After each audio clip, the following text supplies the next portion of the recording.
Welcome to Truth Uncompromised. I am your host, Rhonda.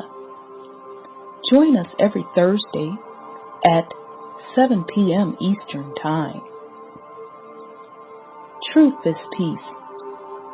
Truth is justice and freedom to love, live, and be.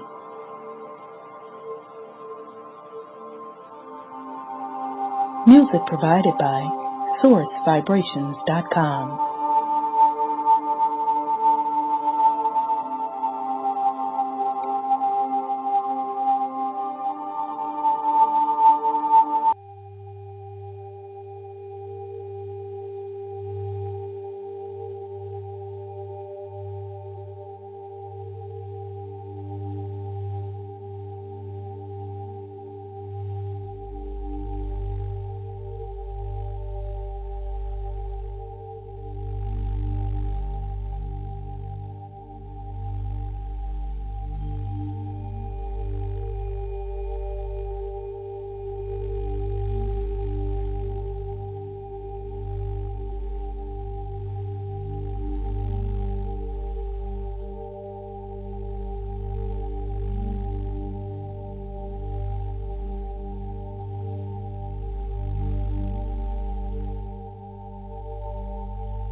I am love. I am peace. I am free. I have abundance. I have everything within me. For I was, for I am, for I will always be. We are love. We are peace. We are free. We have abundance. We have everything within us. For we are, for we will always be. For Mother Earth is love. For Mother Earth has peace. For Mother Earth is free. For Mother Earth has abundance. For Mother Earth has everything within her. For she was, for she is, for she will always be. And so it is spoken. So it has been written, and it is done.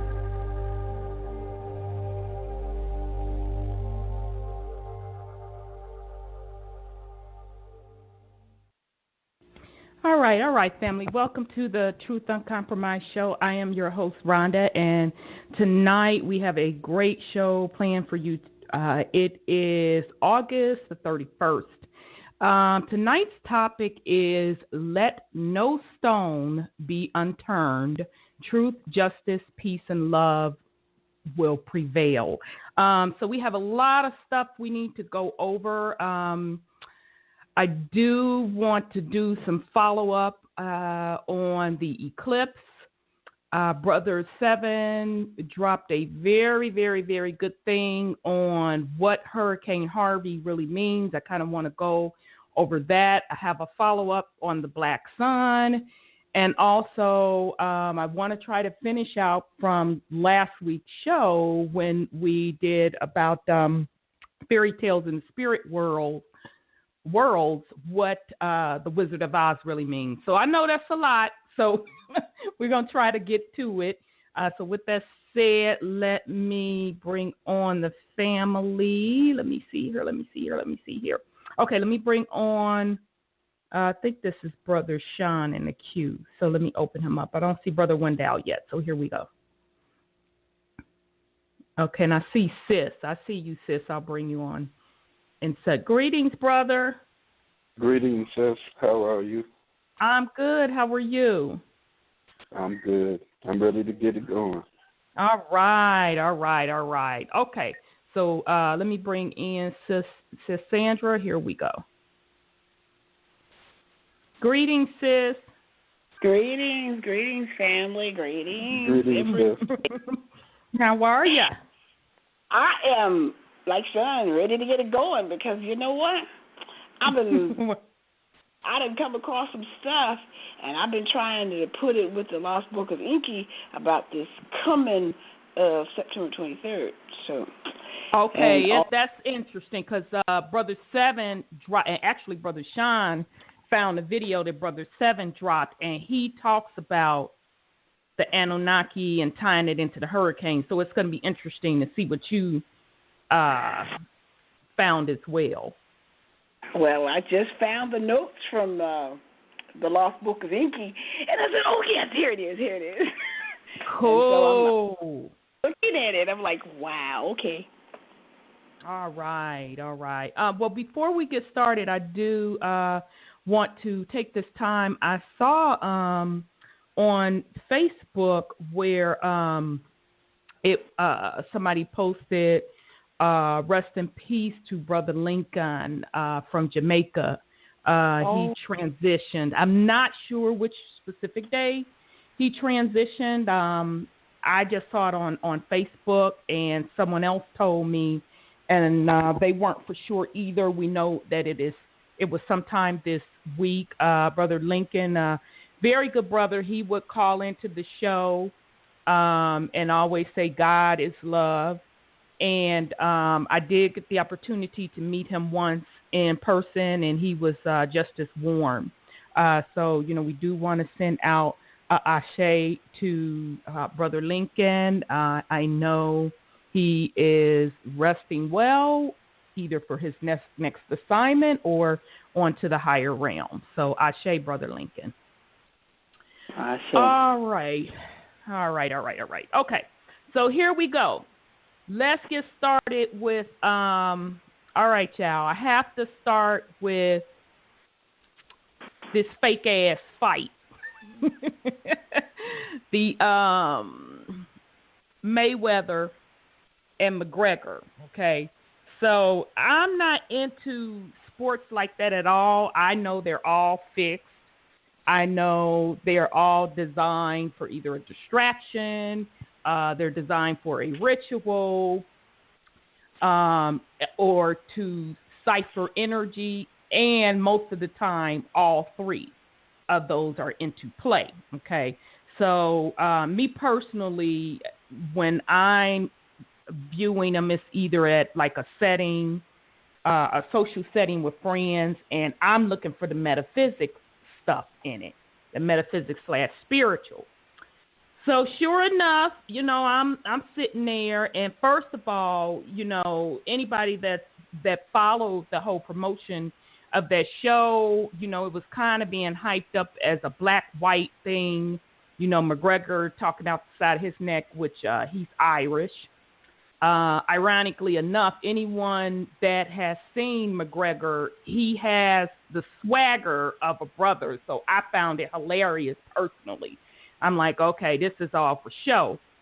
But anyhow, what was interesting about the fight when what I noticed when McGregor took off his robe or whatever, and I noticed on his back, guess what he had on his back? The Kundalini rising. Literally, y'all. He had the medical intertwined snake going all the way up his back until it hit that Abdullah Magada, the back, the base of the spine, and then he had the Ma'at wings, or you could say the medical sign, totally. So right away I said, okay, so dude is a 33rd degree Mason.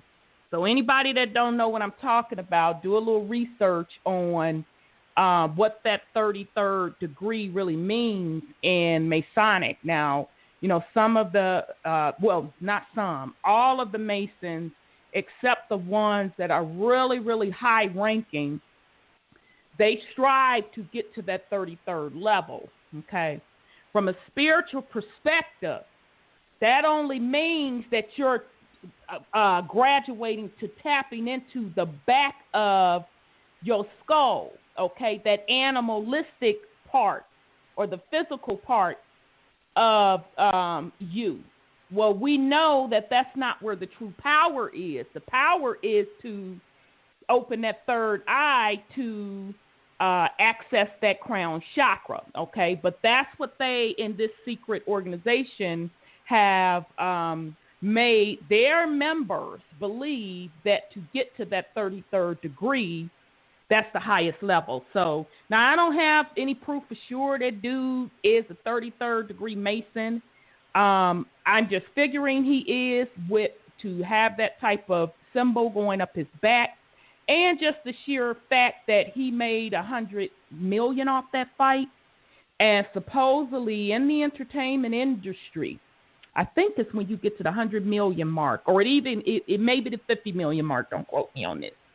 When you either get to the 50 million mark or 100 million mark, you go up in rank in the secret organization. Number one, you have to even be in the organization to hit those type of income numbers. Okay. So I just found that was interesting. The other thing about what I noticed, and it never really dawned on me, that, you know, Mayweather manifested what he wanted out of life. He manifested it through his mantra, meaning the words that he used to speak things in existence. And what I am referring to is he calls himself Floyd Money Mayweather. Okay, so that within itself is showing you his own little ritualistic mantra that he used to always keep currency or money flowing in for him. Okay, so as I was sitting here watching the fight, thinking about that, I said, well, it's unfortunate someone should have pulled him aside, and he should have made that shit abundance, because money is not real, it's an illusion. Okay, but anyhow, so I just wanted to share that with the family. I'll pause before I go into sharing with the family a video that Brother Seven dropped regarding the fight and the hurricane that just plummeted Houston, Texas. So I'll pause in case somebody want to put something on it. I'd say keep it rolling. Okay. All righty. So this video came out, I'm not sure, Brother Sean, when did Seven drop this, today or yesterday? Okay. Today. Okay, today. And this is off of, he put this out on YouTube under his YouTube channel, University. Now, he really brought it home on this video. He's going to break down the spiritual aspect of what Hurricane Harvey really means. And it ties in perfectly with a lot of what we're going to talk about tonight, as well as what we were talking about last week. So the name of this video is Hurricane Harvey Unholy Harvest. Okay, so I'm saying all that. Let me damn find the video. Let me see here.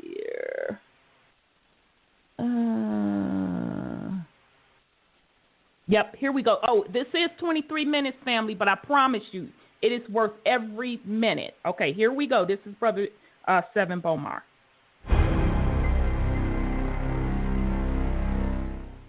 It's on and popping again. It's a little early in the morning. I got some stuff to do today, but I wanted to make sure that we really get to this. Now, you know the drill. My main camera is here. That's going to YouTube high resolution. The YouTube Live is right here, so you know where my eyes are going, or the Facebook Live is right here. So I'm going to jump right into this because obviously there's a lot to cover, and I want to do that in the shortest period of time and let you get on about your day.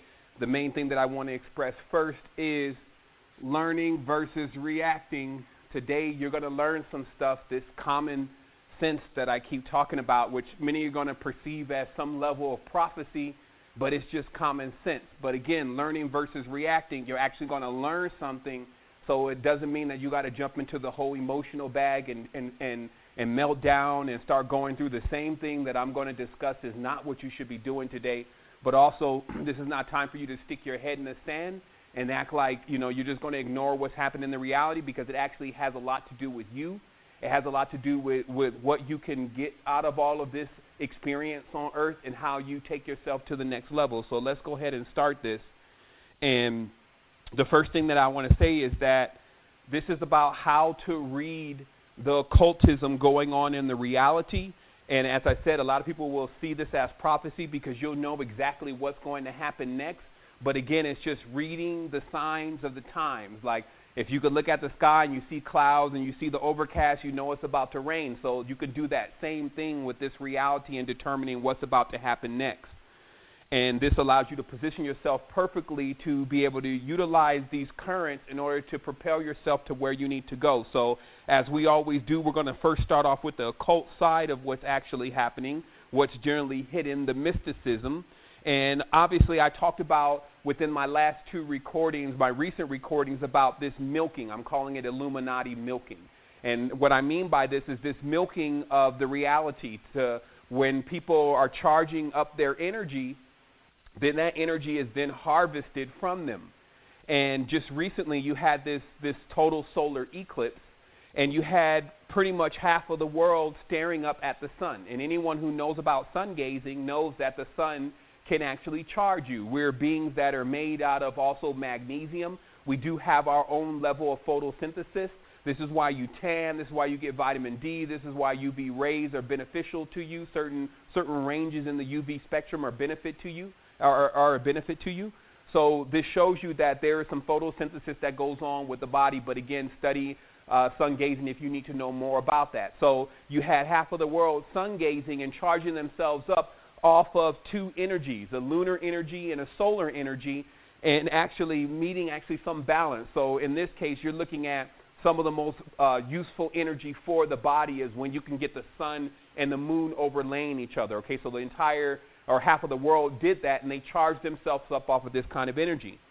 And then right after that, now they're going to start the process. The first part of the process was, of course, there was the Mayweather and McGregor scenario, which is basically the black versus white scenario cooking up. So they could go ahead and begin the milking process. And obviously you had billions of dollars, at least to the tune of $3 billion, just wasted on a so-so fight of where someone pretty much breaks all the rules of boxing. How can you go from basically never even boxing before to boxing the best guy in boxing? Like all of those, all of the structure that's around boxing is like golden gloves. You got to get up, you got to get a certain level, and before you could even fight certain people, right? So this is just showing you, again, they'll go to any extent. There's no rules really in this. And so anyway, that was the first round of it. And then I told everyone, I said, now, since that's going to be over with, they're going to need to jump back into something else because we're getting ready to go into full moon. We're progressively waxing. And that's something else I said was going to be another scenario with Korea, North Korea. Sure enough, on Tuesday, North Korea supposedly launches another missile. There's no real footage of seeing this missile go over Japan. You think some people will be out there with their cell phones like, but you don't see that. And that's why I was saying, like, North Korea is starting to look to me more like a huge Hollywood set, especially with the pictures that they keep showing over and over again. It's like when you do photography and you do videography and you see some of the shots that are shot, you have to ask yourself, well, who's even shooting that shot? How would the U.S. even get to that shot? It's like they just, send this stuff right over when they're done doing their PR stunt. So pay attention to what's going on, but most people aren't. So I'm going to demystify a lot of things. Now, first of all, again, this occult media milking is actually going on because you have high-level occultists actually operating the media channels. And because the media channels control the current in the world, not only the money, not only the profits, not only the prophecy, what's going to happen, all of those things are controlled through the media channels. So there's a constant wrestling for these media channels. And everyone knows that the Khazarian Jewish Kagans actually own most of the media channels. And then they're constantly beefing with the Germanic, old school, basically Nazis that are for this vying for control of the world. And this is how it's playing out. And these two have diametrically opposed themselves to each other. So this is why when Trump is complaining about this fake news, it's because they want to control the current, but they know media is stronger than them in controlling the current. So they got to try to guide it into their direction. And this is why they got involved in Hollywood and, all the different things that Trump has been involved with, reality TV, et cetera. So I'm just working to let you see the connection between Hollywood and the connection between the government, Ronald Reagan, et cetera. But even deeper than that, if you notice, like if you understand the Kabbalah, this CNN, which is basically the news channel, if you realize that this CNN is actually a Kabbalistic code. And in the Kabbalah, there's no vowels. So CNN, any occultist knows, actually represents Canaan. Okay? And this is actually for, I guess maybe the people who are a little bit more up on knowledge in the New Age, this is the land of the Anunnaki. Okay? Now, how deep this actually goes is that this is about a war that has been waged since the beginning of when this supposedly civilization starts. If you really look at the Sumerian text, it's actually an account of someone, in many texts, there's an account of someone who's actually prisoner in Samaria. And these later on become the biblical text, and that's why when they switch the story, it's easy to carry on that same, we're prisoners, like they would say, we're prisoners of Egypt, because it's the same story re-rolled with different characters on different sides. So what you had going on in Canaan is a war that actually stemmed from another constellation. If that constellation overlays ours, like it's a hyperdimensional reality. But this was a situation that went on in Orion, and this situation actually involves two parties. One of those parties are known as the Mar, and the other party is known as the Yaz. And the Els came way later on. They're more like the children of this particular group, these groups. And now this is basically duality at its best. Mar generally means water, as in marine or marina, and then Yah means fire, okay? And these, even the terms that were used with the gods like Yahweh and et cetera, were known to be battle cries of Orion. And like even when in karate, when you use that force of fire, it's like Yah, all right? So there's a lot of power in these vibrations, and I'm not telling you one is good and one is evil. I'm just trying to put you, I'm not trying, but I'm putting you up on exactly how this works. So there's been a battle going on between water and fire, if you did not know, and that's just held in the symbolism, okay? So the next level of this is that now how you know that I'm also giving you some knowledge is because, as I told you before, Marduk's actual number was 50, okay? And I told you how 50 was even, a lot of these Sumerian gods, Inanna, etc., are actually embodied into people on this dimension because there's someone that is carrying out. It's not, there's just someone. Even one side of Freemasonry is actually dedicated, if you don't want to get into the whole business side and you're looking for more of the spiritual side or the occultist side, there is a side of Freemasonry that is dedicated directly towards that. And if a person gets onto that side, then they start trying to get them to embody themselves with these Anunnaki energies, and that's what the OTO has been doing since the beginning. So what you have is, or since the beginning of their reception, so you have this Marduk who's 50. Now, they tend to like to use melanin-dominant people, and the big reason for that is because they hold a lot of the energy of the sun, but there is also a melanin recessive side also. But if you notice, this Marduk is 50, who's Canaan. Look at the series today out called Power, right? A lot of people know about Power and about this enigmatic series going on HBO. But what is 50, who's 50 Cent, 50's name on Power? Canaan, okay? And this is, you could keep going more and more with this, but I'm just getting you to see something very clearly about how the symbolism works. So if you go on, you'll find that right now, that basically what's happened is I also coined this term called Illuminati juicing because what it refers to is that you have these two sides of the spectrum, which we're calling black and white, which don't represent actually the true core of what black and white is because neither of them have it. And then there's a spectrum here, which is a frequency spectrum. So we can just say, for kicks, 2 hertz all the way to 20 hertz, right? And so in this, let's say, for instance, this is supposed to be the black one and this is supposed to be the white one. You would need to squeeze these two energies in order to allow that which comes in between to keep cycling and circulating the energy. This is more of thermodynamics. This is more of straight mechanics versus just occultism. But anyway, when they can get someone in the reality to say, I'm white, and someone in the reality to say, well, I'm black, and then they cause the conflict between those two forces, then they can cause this exertion of energy, which I'm calling juicing. Okay? Now, since there's a lot more energy on the dimension than normal because of this solar eclipse and because of a lot of charged humans, you're going to see in this next upcoming to the full moon a lot of things going on, but you must stay your course. And I'm going to explain that here in just a minute, but I need to speed through this because it needs to be only 20 minutes. So as I keep going with this, now you need to understand that this Hurricane Harvey scenario that's actually happening right now is now that same thing like Hurricane Katrina, where you're going to find that there's going to be an extreme race car played. I had sourced some stuff on my Facebook last night and made some comments on it just so people can see how it's going to start warming up. And it's going to start warming up in a way that basically a lot of black people are drowning and dying, and the government doesn't care and is actually going to leave them there to die. Now, is that true? Probably. In fact, in this time, we have to understand that. And have you ever seen anyone here on the planet just stay here forever? In fact, if you had to stay here in what it is right now forever, would you really want that?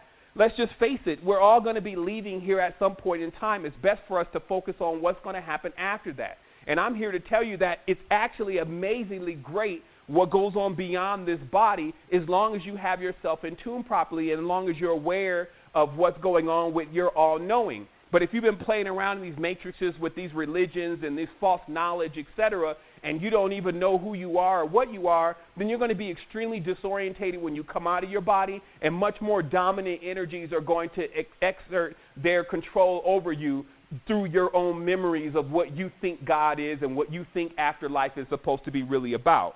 So now if you look at this in Hurricane Harvey, when you look at the occult reference to the word har, okay? Now this word har, we only need to look no further than the old High Germanic, because this perpetration of the Godhead and the issues that are going on with God right now are coming from the Germanic tribes, because the word God as itself comes from the word Gud. So God is Gud, and Gud is the German king. Okay, so that is actually the term for the German king. Go look it up yourself. So when a person says, oh, I serve God, what they're really saying is I serve the German king. Okay, and this has been going on forever, that people have been using that word since they have probably about a second grade education on etymology and English and grammatics and what it really means. So what you have then is you have this Germanic scenario going on of the High North, and they're doing a har. Now, har, if you look it up in etymology, har or her in high Germanic actually means August, okay, and it also means holy. Okay, now, I mean, again, the prophecy or common sense. I mean, how is it harvest, or how is the harvest or the har actually in the same month as what it means in High German, High Norse? You can't make this stuff up. So again, now that you have this going on in August, you know that there is some kind of harvesting going on, and that's why I was telling you, like, we already know now what kind of harvesting is going on. So if you look deeper into this, though, you'll find that this harvest actually centers around, and I can't erase my board too much because this is a crazy marker I'm using, but you'll find that in this underlying knowledge information, what's actually being said. And what's being said is that in this unholy harvest, Christians are actually being left behind by their pastors and being left to drown. And let me show you why this is in the occultism, because, see, when they send this stuff across CNN, they're actually speaking to master masons and occultists all around the world who know the codes behind all of this stuff. That's where they get their news from, but they read it in a different way. The north, east, west, south, not north, east, south, west. They read it in a different way, so they know how to move the codes around to know what's going on. So it's like their broadcasting channel. And in their broadcasting channel, what they're saying is that, hey, this is an unholy harvest. Let's go ahead and send the frequency out for these pastors, Joel Osteen, closing his church. You know, where's Steve Harvey with all the suits and all of that, and all the Christian, you got black people singing, wade in the water, and then just all of that whole helpless Christian scenario that has been plaguing the world, okay? So you have that going on. And then on top of that, what you have is you have, obviously, the racial card being played, which is the magnitude of it, in that basically, and how that's going to play out is that, oh, black people have been left to die. And now that's going to ride all the way into the full moon. And many people are going to exert all of their energy into that. They're not going to learn from it. They're going to react to it. And then they're not going to realize what they need to do about it. They're just going to complain. And they're not going to realize that you need to become sovereign. You need to be working on your sovereignty. So let's keep going with this. So now what you also find is burnt out stars. Like, see, this is another level of the connection, that it's as above, so below. So in the sky, there are stars, right? And so let's see if we can wipe some of this off because I need some space here. So in the sky, there are stars, okay? And there has to be an as above version of these stars. As they say, as above, so below. So who's the as below version of the stars? Well, right now, it's the stars in Hollywood, okay? And I told you this marker was messy. It's the stars in Hollywood. And now these as below stars are now going to try to suck up some of this energy in their PR stunts, basically try to get people to change their perceptions about them, or if they're a burning out star like Sandra Bullock, they're going to try to get their fans to actually to remember who they are and to know that they are the loving and the caring, which they're not, because it's all PR. What they're doing is they're paying the media channels the same amount that they're saying that they're donating, maybe a little bit less. Maybe they'll give them a discount. So Sandra Bullock says, hey, I'm going to donate $1 million to Houston, $1 million to the Houston situation. How much of that money do you actually think is going to go right now to assisting people? None.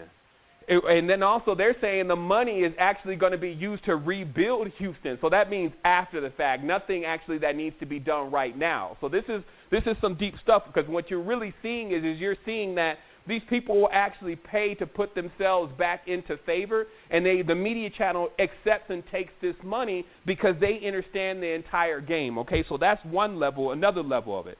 So we're coming to the conclusion here.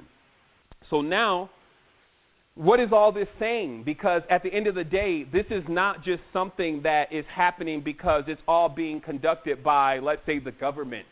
It's actually something that's going on with the energy of the planet. And when the energy of the planet is attempting to communicate with us, what it's saying is that, hey, get your boat together, meaning get your ship, get your body together, and actually head to high ground. And when you're there, then you won't have to worry about what's going on in the lower areas that will be flooding. That's all that's basically being said. But it's a major statement, especially for those that are already realizing that they need to get to sovereignty. They need to work on becoming a conscious entrepreneur. They need to be working on actually getting some real level of knowledge and intelligence, and pretty much coming to the acceptance that everything that's been said and told to people is basically a lie. So what I'm saying here is that, in closing down here, is that just remember, again, we're coming into this full moon cycle, so we should realize also now there's something like where there's darkness, there is always going to be light. There's always going to be, when you see a large amount of energy move one way, there's going to be equal amount of energy going the other way. And most people don't tap into that energy. They just ride with the current, and then pretty soon they bottom out. But you have to realize that while all this is happening, if you store up your energy, and you start storing up your energy because you already know what's going on, because you learn, you're in the know, then what happens is as this continues to progress and we're getting towards this full moon, if you're saving your power, then you have this massive harvest for yourself. You have the actual energy to fuel your projection. And also remember, there's no kind of sequence that actually needs to be put into place for you to go from where you are right now to maybe the most known person in the world, maybe the most or a billionaire, any kind of quantum leap. There's no sequence. Like, it's all really what people call chance, but it's not really related to chance. It's related to energetic signature, energetic potential. So it's very important to realize that as we have this energetic potential within us, if it's getting milked from us and then it goes into something else's coffers, then that it's lost. But if you keep it and you realize what's going on, when harvest time comes, all your projections, your focus actually has more power to manifest that focus and that vision. And that's how it really works. So some closing thoughts here is also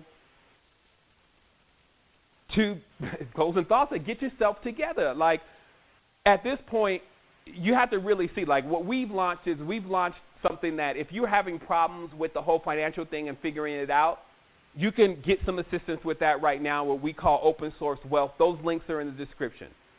If this doesn't make any sense to you and it seems so far-fetched, it seems like I'm reaching and grabbing, which I don't have time to do if you know anything about me. If it's just blowing over your head, that means that you need to actually learn something. So we have the university for that. We have step-by-step courses of how you progressively come into the realization of what words mean and what's really going on in the reality. Don't just assume that everyone around is just dumb and that nobody knows more than you. That's a part of the ego or the ego. And when you have that, then it's very difficult for you to pierce through the higher levels because you feel like you know everything, but you don't. So what happens is you got to learn something. You have to have mentors to teach you something. Every single thing that is around you has been conducted that same way, meaning learning languages, learning how to tie your shoes. All those things came from mentors or people who were willing to teach you. So never stop learning. So those are the two things. If you're looking at this on YouTube, definitely hit the subscribe button. I want to say wholeness and balanced vibrations. Again, this is amazing time that we're living in because before, if you could think of 100 years ago, people were oblivious to that this was going on. But the same thing was being perpetrated on them, from all of the world wars to all the skirmishes. And the true change is going to come in when we change ourselves into the realization of exactly what's going on. And we move from the level of neophytes just wanting to quarrel all the time to adepts or adults ready to take care of the situation, because there's absolutely no reason why the conscious community as we know it, which actually makes up thousands of people. Like I'll even say here, like I had a sit down at one point with Giselle Bunchkin here in Costa Rica because she lives here. We're talking about people with millions of dollars. Where are they really at? And I'm not saying, again, anything negative or positive about these people, but we need to understand that we don't need to be counting on angels. We don't need to be counting on God. We need to be counting on something greater, which is us. So that's what I got to say for today. Have a great time. I'll be with you soon.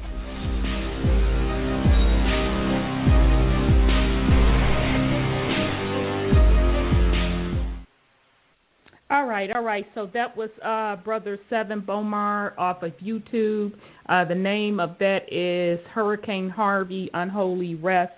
And I think that is from his YouTube channel, Inner Standing. Okay, so I'll pause in case one of you all want to put something on it. I'm good. I want us to keep it moving. Okay. All righty. Only thing I want to add with that is I do like how he once again made note of all of these events that are happening. We talked about the eclipse that happened. Now you have the hurricane. Just make note for you as these events are jumping off to be careful to not get so caught up in the media hype. So meaning getting caught up with, they purposely did this, woo. That may all be true. But the point of the matter is they are doing it for a purpose. And 99.9% of the time, the main purpose is to cipher energy. So as Brother Seven pointed out in this video, that is the perfect opportunity for you as a divine being to be also using that energy the way you want to use it. Because like we keep saying, that you are a creator. So you need to create the world that you want to live in. Create your own reality. And this is just another example of, once again, how you can do that. I want to say something. Absolutely, sis. Go ahead. One of the things people may not know is that they have machines that is able to create weather. Whatever weather they want, that can create. So when we're entering into, I think of Phil Valentine said it's weather wars. But I also know back day that in the 70s or earlier, they created the harp. People should know about the harp now. So don't feel foolish and not know that what hurricane cycles and cycles and cycles and cycles and cycles over hot land, it peters out, you know, when it gets away from the ocean. But this one kept cycling and cycling. So to me, that was kind of suspicious that Harvey is man-made. And if we give our energy and ooh and ah to all the signs and wonders that they're trying to show us, then we're giving them the ability to be gods, and they're not. They're just trying to kind of like play it out because their budget is dropping. They have no money, and those people are going to probably rot because they have no money to help them, because the debt has been is in forfeiture now, and by the end of September, it is, you know, due to be paid, or United States is told. So Korea is just a front. Agreed. To get people all excited, and scared. So don't use your fear to give them the energy they need to keep going. It's our time. Right. It's our time. It's not their time. Their time is done. We are the ones that are the creators now, not them. They may have their artificial creation, but we have our minds. And what we think, that's what it's going to be. So I would encourage people not to do that, not to pay attention to these fights. I didn't watch the fight, but I knew it was bogus in the first place. You know? It's posturing. It's stupid. Excuse me. But I think that is really juvenile. But they do it for the occult stuff, the ritual stuff. They're doing rituals. And we need to make sure you understand all this stuff is ritualistic. And with rituals, you have to have sacrifices. So guess what, Houston? Very interesting, sis. Very, very interesting. And you know, when you talked about the weather, it was the weather modification screens. It was a sister on Facebook that had posted something, and she was pretty much in so many words saying that do we enter and understand that we were the creators of weather, okay? So all of these heart machines, and we keep talking about this on this show, I don't care what they try to put out, it is all an emulation. And a scaled-down emulation at that of what you already are as a divine being. Weather modification, they little machines, it's nothing new. They've been doing it, but they were modifying it or creating it, rather, based on you as the divine being being able to be in harmony with the planet to create weather situations, okay? This is nothing new, and if you don't believe me, try it yourself. A sis and I, we do it all the time when it's about to rain, and we like, dang, I got some errands to do. You communicate with the weather, I promise you, you get all your little errands done, come in the house, it starts raining. You know, Bobby Hemmett talked about that in a couple of his video series where one particular time the gas company kept going up on folks' bills. So people started praying, people started thinking, saying it needs to stay warm. It needs to stay warm longer because I don't want these high gas bills. And guess what? That's exactly what it started doing. The weather, they started having unusual warm weather up in the north. And then the companies thought about it and started lowering their gas prices because they were losing money hand over fist, okay? Another example, specific example, and I talk about this several times on the show, when Perez O was running for president, and CNN and Brother Seven Bomar broke that shit down perfect. I'll never look at CNN again the same again, the name, meaning Canaan, kept running on the air over and over again Jeremiah Wright, Prez O's pastor at the time, was saying, God bless America, goddamn America. So they kept running it over and over again as a sound bite, okay, trying to come down on what Reverend Wright was saying. CNN is located in Atlanta, in downtown.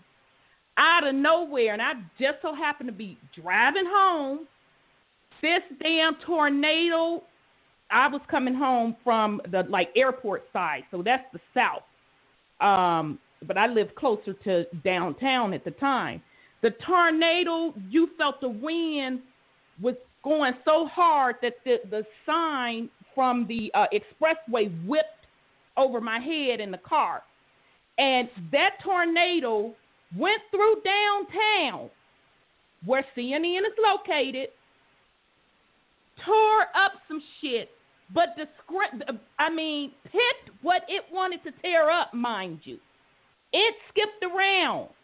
So meaning the poor areas of Atlanta, and anybody that knows Atlanta in that downtown area, it's kind of changing a little bit now, but it hadn't fully changed back then. You could walk across the street and be in the ghetto, and then on the other side, it's cool. That tornado didn't touch the quote-unquote ghetto hood, but just tore up the new area.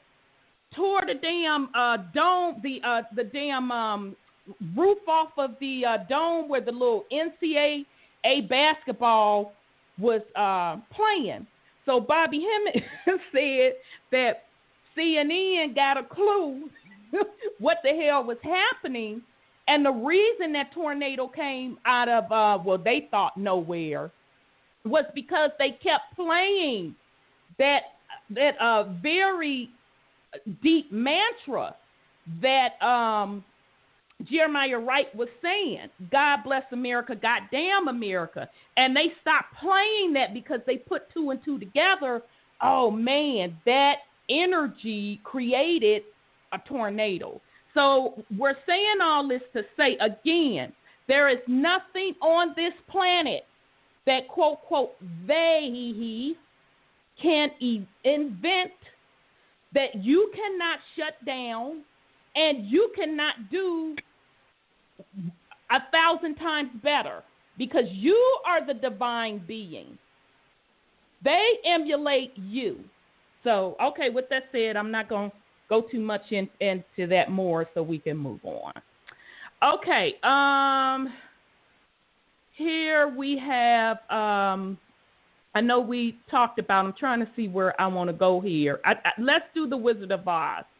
Okay, so last week we did the show on fairy tales and the spirit world, and we kind of tied into how some of the most popular fairy tales are all really talking about the spirit world, and specifically your inner spirit world within you. So it was really some deep information we went over when we went over Jack and the Beanstalk, how that was about wealth.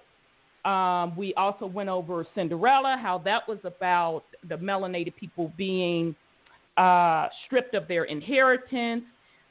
We went over, what's the one? Alice in Wonderland, and which was very, very interesting about, going deep into the rabbit hole, and only you need to find yourself. So I did want to go over what really made me initially do this show, because years ago I had heard Brother Panic. And anybody that is not familiar with his work, I encourage you to go onto YouTube. He has his own channel. I can't. Brother Sean, what's a Brother Panic's YouTube channel? I can't think of it right now. Occult.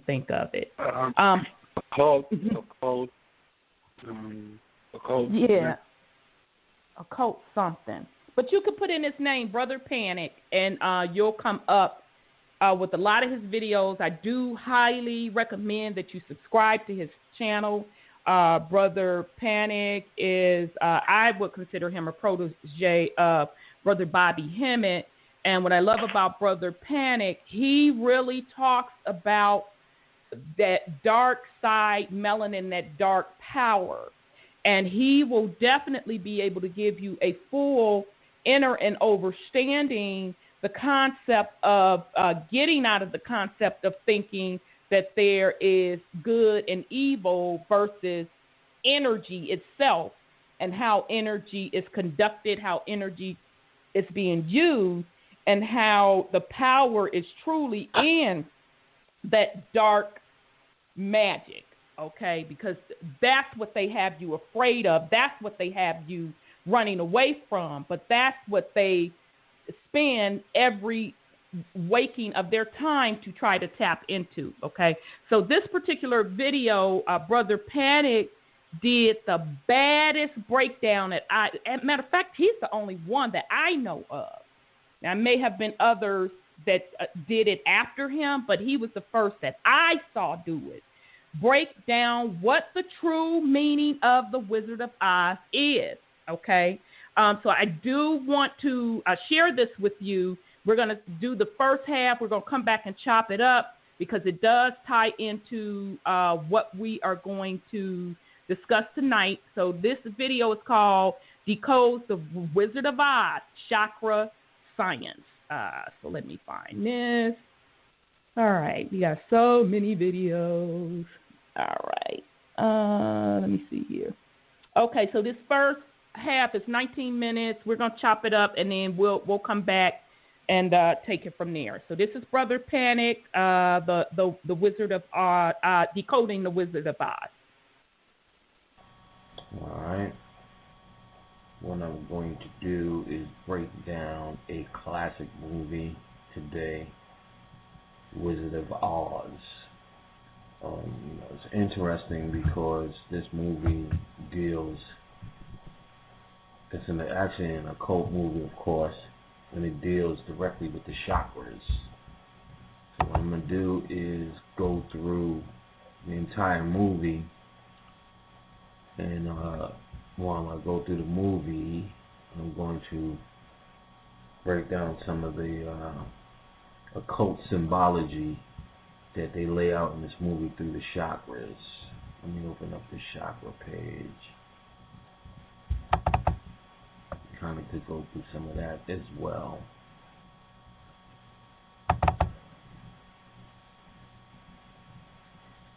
It's an old ass movie, and it's actually one of about 13 different books written by Frank Baum or something like that.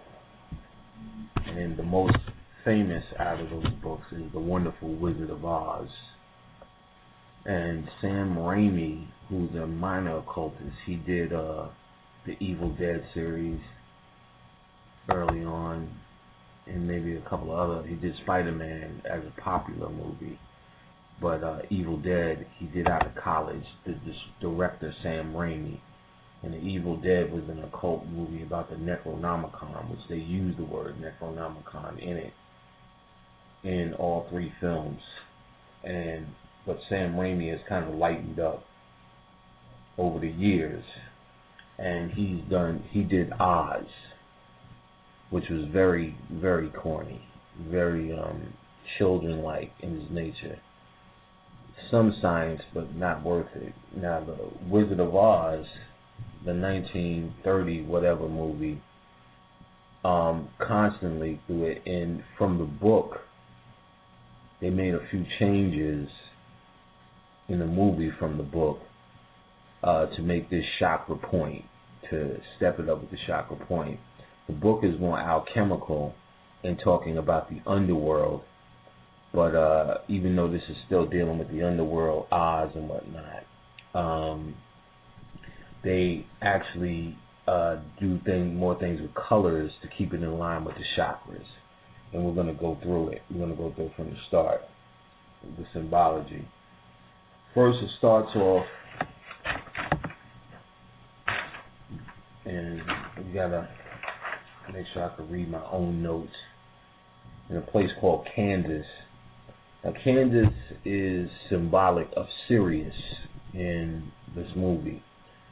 Sirius is the center sun in the universe, and Kansas is the center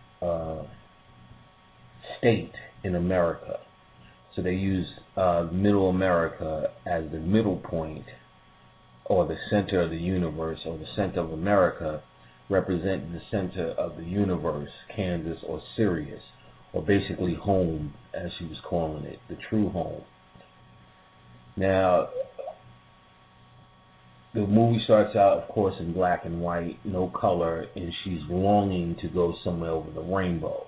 And everyone should know in their basic understanding of the rainbow that the rainbow is a reference to the chakra system. So she's clearly saying about chakras.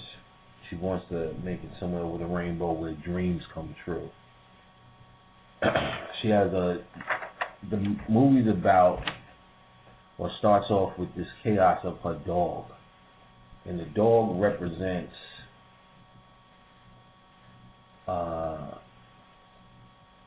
Anubis, of course, as a guide dog. In the mythology, Anubis guides Osiris through the underworld. So Toto, of course, symbolizes the dog that's guiding her through the underworld, which in this case would be Oz. So she needed her dog, her guide dog, with her. The name Toto, T-O-T-O, means entirely, completely, wholly, in holy, like as in, the holy of completion, not the divine holy, which is kind of like how the mythology points to the need for Anubis, and the need, and it represents home, the dog star, which is also Sirius. So he's guiding her, he represents home, and so he must roll with her as this guide dog. In other books, Toto can actually talk. He can't talk in The Wonderful Wizard of Oz.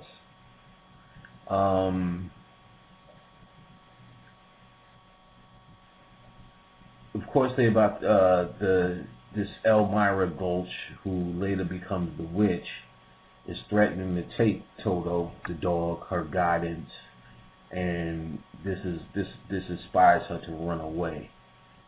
Where she meets what later becomes the Wiz, but what he is he's a con man, and the first thing it says that, and he points out that he rolls with the crowned heads of Europe.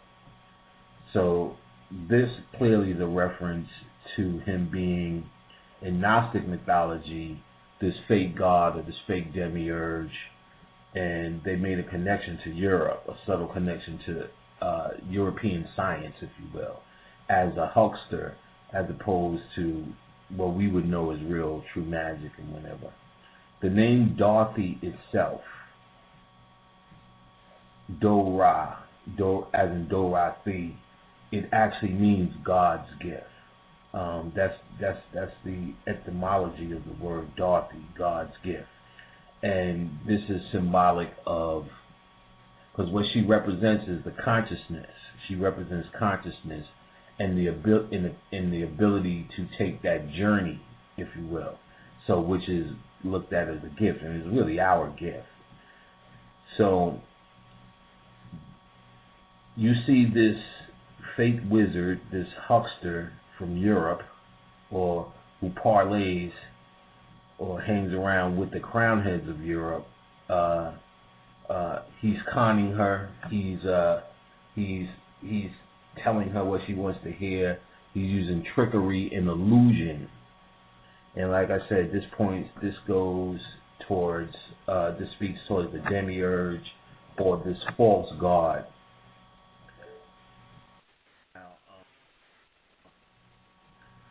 So he inspires her to go back home, basically saying, there's nothing here in this illusion for you. He had nothing to offer her.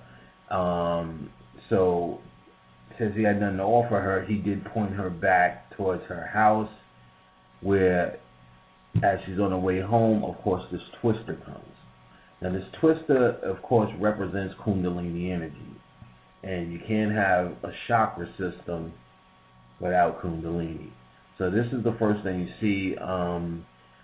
If you look at the caduceus, the yin-yang force, negative and positive polarity, they say if you were to, like, if it was a three-dimensional view and you were able to stand over it and look at it, you would be looking at a whirlwind of negative and positive polarity swirling. So that always represented the tornado or Kundalini or the Kundalini rise. Now, because she's on her path over the rainbow or through the chakras or through the Kundalini, it must start there. The name, she lived with her aunt and her uncle. Uncle Henry and Aunt M, which the wizard says her name is Emily. Emily means rival, and Henry means volt or electromagnetic force. So they put these two rival, which is negative polarity, and force means like a positive polarity. So there you have her uncle and aunt as yin yang, and they don't mention her mother or father. And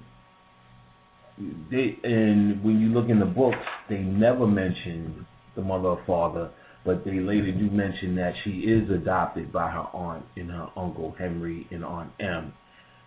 The only thing I can think of for this reason is because what it subtly does is give you a mystical feeling, a Jesus-like or a Christ-like birth feeling to Dorothy. It becomes too tragic and too deep and too human if they say something happens to her mother or her parents or there's a backstory. So without a backstory, you basically get to speculate just like Jesus. I mean, you kind of know that Jesus is with Mary and Joseph, but you don't know, you know what I mean? All you really know is he's from God after that. And it kind of hits the same thing to make her a little bit more mystical. That's the only thing I could think of. Why they just didn't go with her parents. Now, after the twister, she lands in Munchkin World over the rainbow, and here's where you first start to see color. So she lands in the chakra system. The Munchkin World represents her changing from the quantum.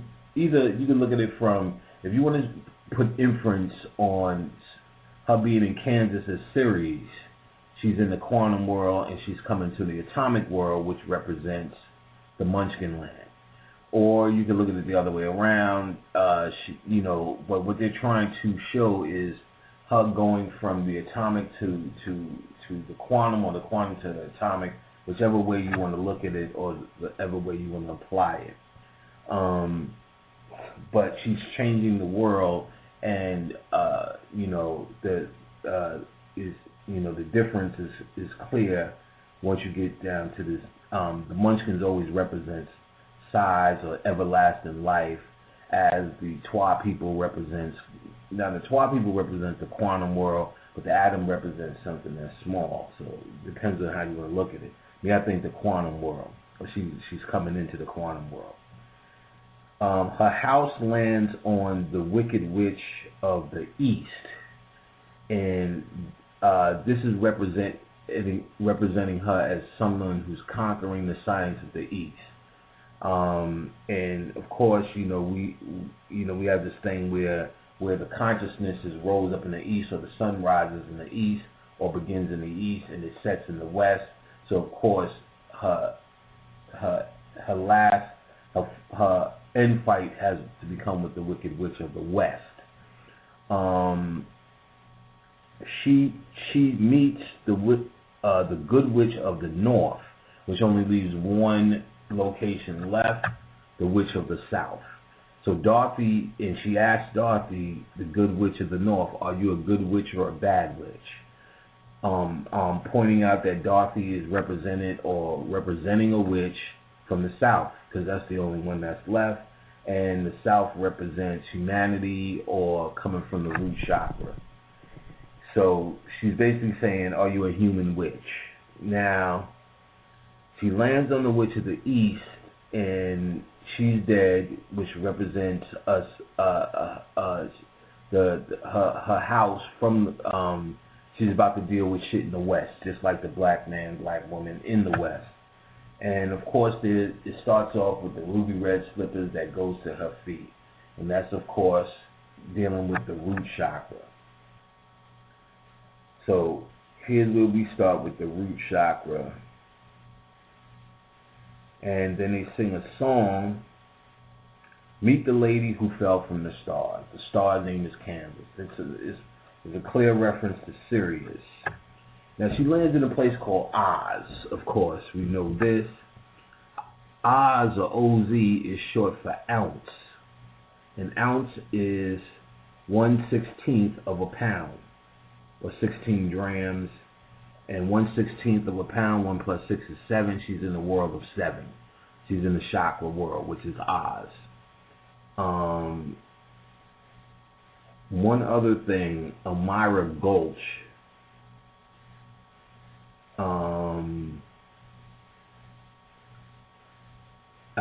The name Elmira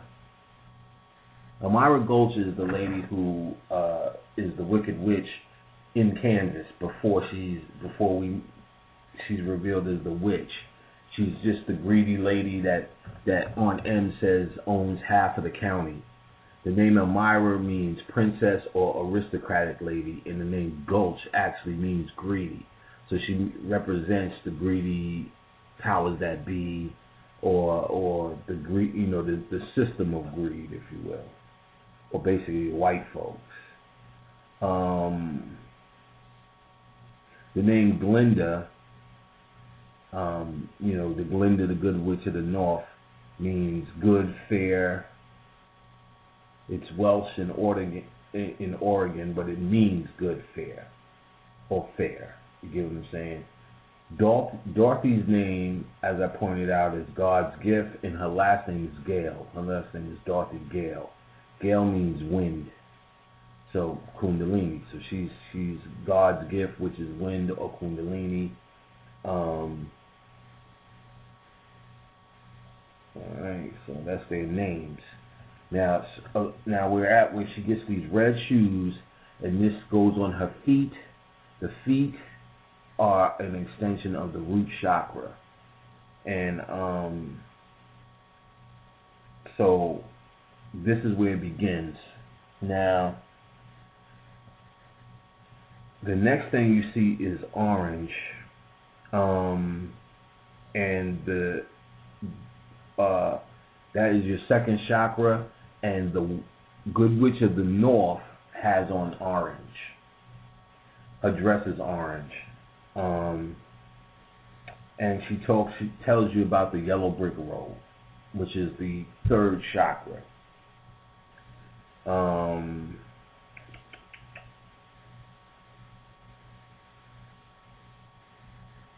Which is the third chakra. So you have the 3 lower chakras already recognized. And she tells her to follow the yellow brick road, of course. And the third chakra, or the solar chakra, or the yellow brick road, is your intention or your will.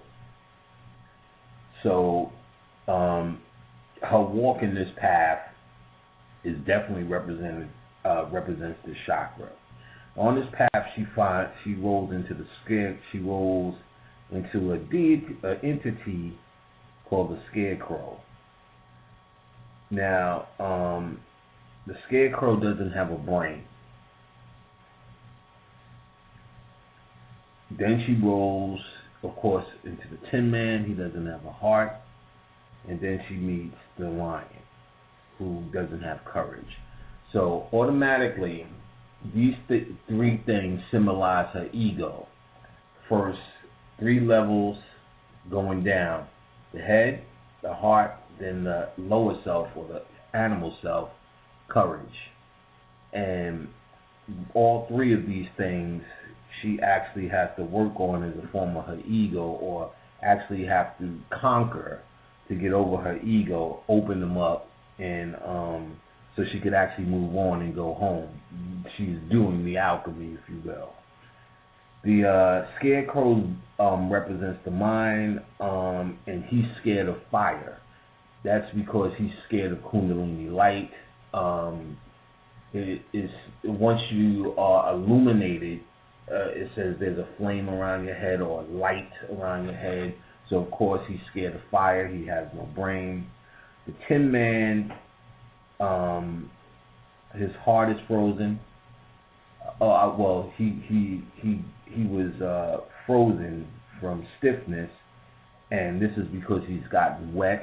Water represents emotion, and this was something that was his big problem, him getting wet or him crying. He was standing in the rain, and because he has no heart and he can't deal with emotion, he froze up. And the lion, of course, just has no courage. He's just a scared human, or he's just a scared animal based upon his lower self, and so on and so forth. So these three parts represent three parts of her ego, her psyche. She must walk with them and satisfy them for her to actually move on to the next level in alchemy.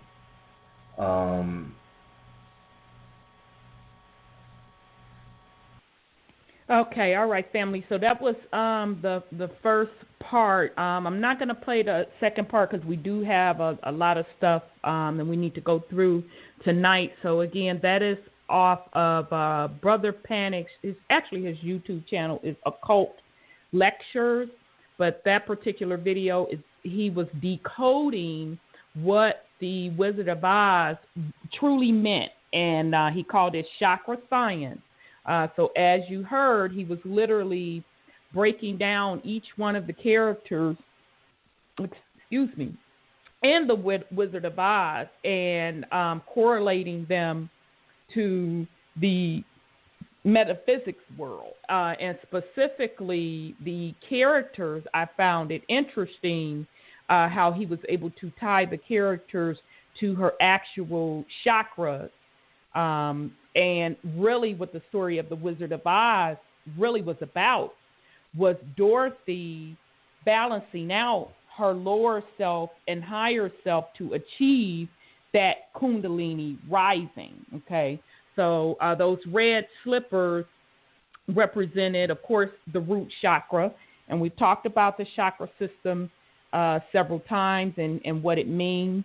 And I found it interesting that all of the characters, her sidekick, the lion, scarecrow, and the Tin Man, all represented that lower part of herself. So, and we've talked about that chakra system several times because the midpoint between your lower and higher self is your heart chakra.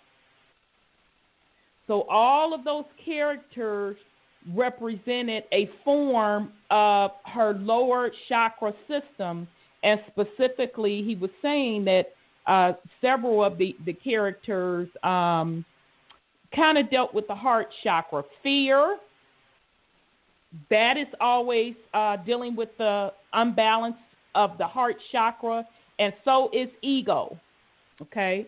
And so since that fourth chakra is the gateway to the higher levels, you will never be able to achieve that Kundalini rising, which the goal is to balance your chakra system, open your third eye to gain access to the higher realms through your crown chakra. Okay, so that story was really about Dorothy, the character's journey of balancing her own inner spirit worlds of her lower self and higher self. I found it also very interesting. I never would have thought of the aspect of Toto representing Anubis, who is represents the energy of guiding folks through the spirit world. So I would highly recommend, if you want to get the rest of the decoding of how Brother Panic broke down the Wizard of Oz, you can definitely check that video out. And I also highly encourage you to subscribe to his YouTube channel, Occult Lectures. So I will pause in case somebody want to put something on it. Well, I like to say something. Absolutely, sis. So we have Total is guiding her, and you said it represents Anubis guiding people through death. I mean, darkness, whatever. The spirit world. So, yeah, the spiritual part. And so here we are on this plane. And Psalms, I think 21 says, though I walk through the valley of the shadow of death, I will feel no evil. So we got all these things happening right now. Harvey, Korea, the Eclipse, the 23rd coming up. And people's fear is ratcheting up. And they're going to have to stop doing that and realize that we are walking through this life, and it is the valley of death. So we shouldn't fear, because fear makes us not rise to the higher self. Absolutely. Keeps us looking left, right, sideways. What's coming next? Oh, my God, I got this. Oh, this bill. Oh, what? This illness. We need to focus on not looking in this valley, but keeping our eyes focused on raising our frequency so we can ascend to the higher level of the Kundalini, of our higher self, and don't stay in the Kundalini, the lower self. So that's our goal in life. And for those who stop and look, like Lot's wife looked back, she turned to a pillar of salt, according to the script. We need to keep focused, keep our energies not tuned to the TV and all the fear-mongering and the movies. They got so many movies out there about evil and da-da-da-da. You know, I'm like, okay, right. Turn the TV off. Turn the TV off. Because what it does, it is keeping you in the valley of death. Very good point. Very good point. And, you know, sis, it goes back to Brother Seven Beaumar's video that I played earlier as he was speaking on the Hurricane Harvest, when he stated that, you know, the entertainment industry, so that means music, that means movies, that means media, is controlled by occultists, those that practice occultists, those that have harvested the energy for their benefit to control this plane, that 1% that they speak of. So it's not so much that they're better than you. That's far further from the truth. They have been using the sciences for their benefit. Okay, and he specifically said, Brother Seven specifically said in that video that these folk that are in the occult are able to watch these particular programs. They're able to watch the news. They're able to look at these events, whether they be staged or whether they are created by Mama Earth, or whether they are created by us through manifestation. Those that are to study the occult and in these secret societies, they are able to read truly what the message is. Okay? Right. And I enter and understand it because I've grown to be able to do that. To be able to look at stuff and be like, okay, they on some bull S. Really what they are saying, But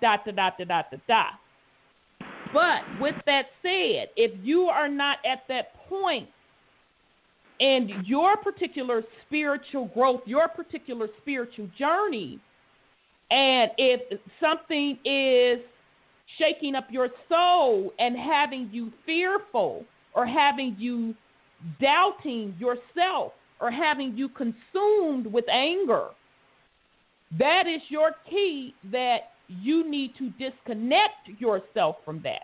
So I do want to make it clear that we're not saying that you have to cut yourself totally off from the media, because when you start to grow spiritually and you are able to enter and understand these occult symbols and messages that are put before us, absolutely it's nothing wrong with looking at those things, because you are at that point reading the game plan exactly the way they are playing it out.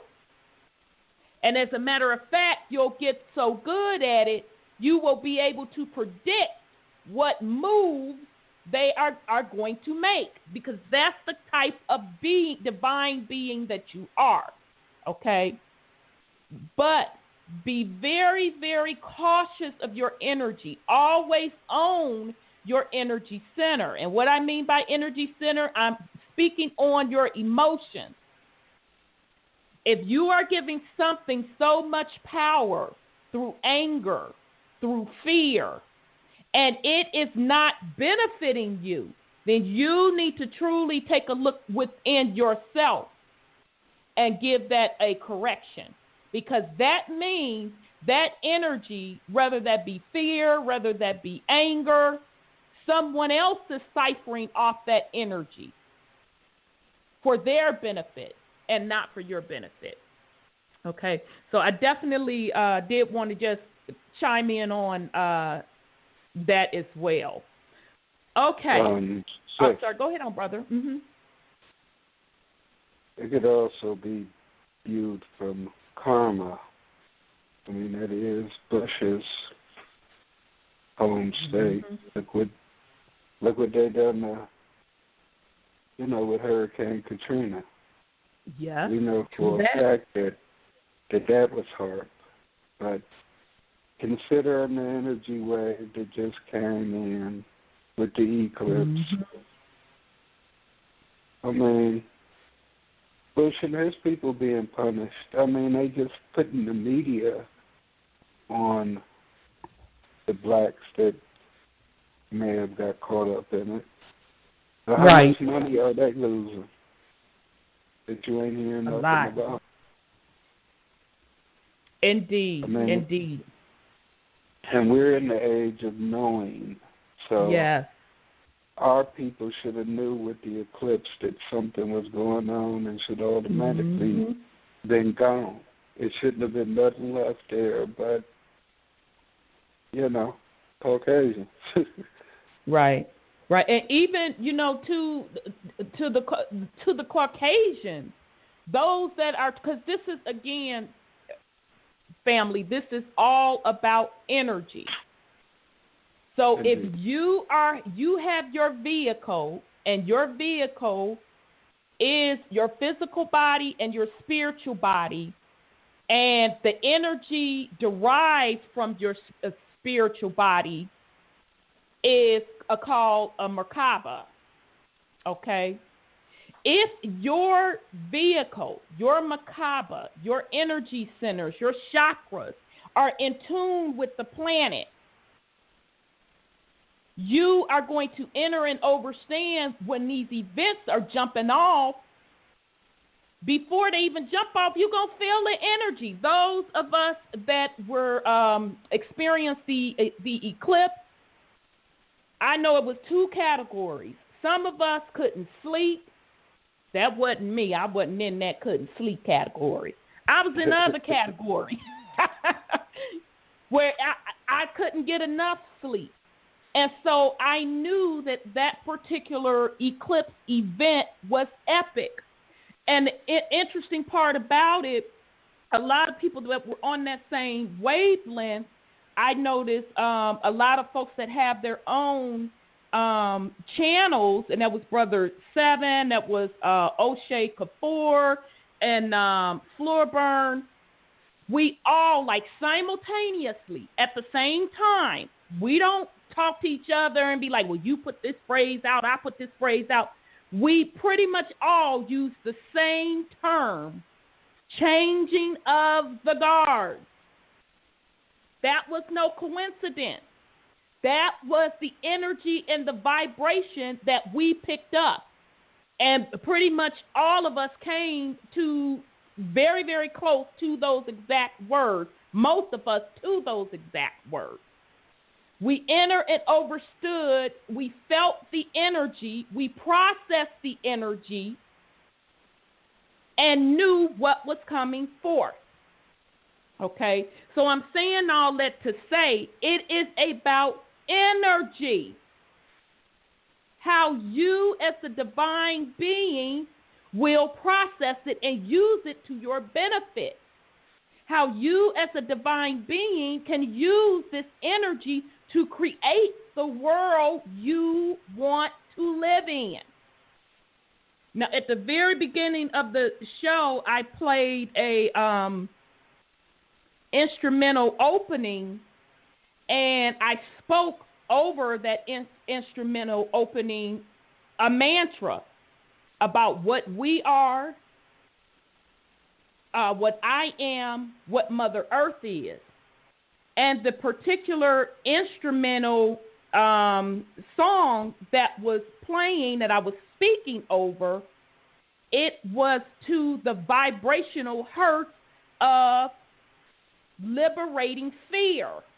Okay? And I purposely did that to put the vibration out there to reverse any fear that is being caused by the quote-quote hurricane, any fear of the dogma that is coming from the media of what quote-quote they are going to do to quote-quote us, okay? So again, you as a divine being, you are responsible for creating the world you want to see. There is no such thing as they coming against you. The only way that will happen if you allow they to take your power. Okay? So I do want to make that clear, and I totally agree with Brother Sean. A lot of this stuff that is happening on this plane now, it ain't even directed at you. It's somebody else's karma debt that have to be paid back. It could be the karma debt on the Caucasians from what their particular bloodline did from benefiting from the white supremacy system. So why would you even associate yourself with some shit that don't even apply to you? That's the same with the Charlottesville thing. Agreed. They're infighting. They infighting right now. We're supposed to be raising our frequency, concentrating on getting up out of here. Why they concentrating on doing what they do best? War. Right. Absolutely. Absolutely.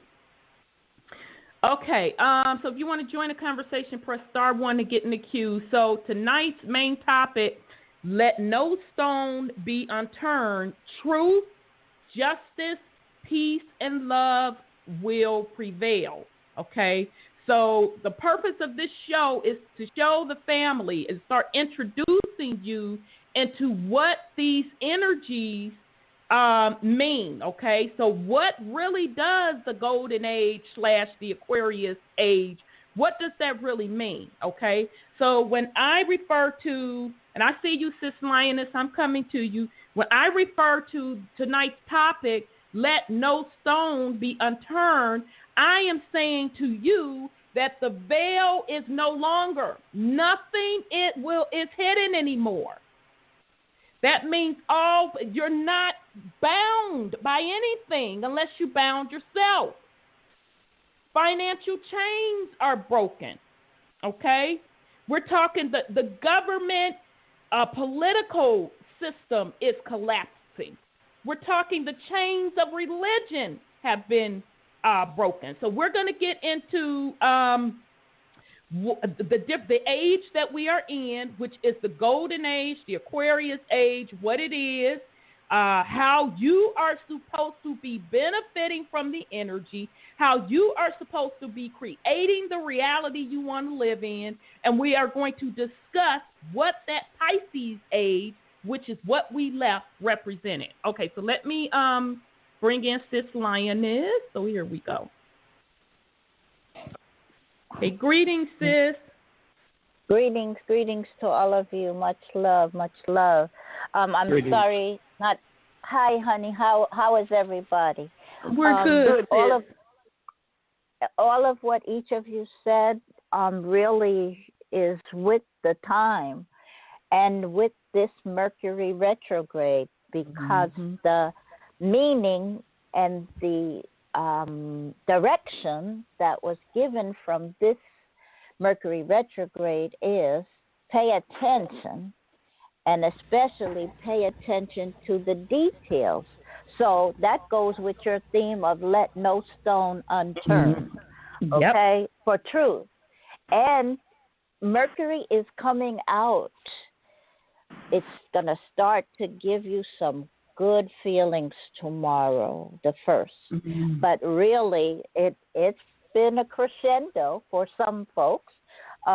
It will dissipate on 9/5, September the 15th. I mean the 5th. So that 5, that energy of the 5th dimension, plus that's the 14th, so that's the Osirian drama coming to an end. So people understand, Harvey, the H can go up or down, or just cross it out whenever you see it.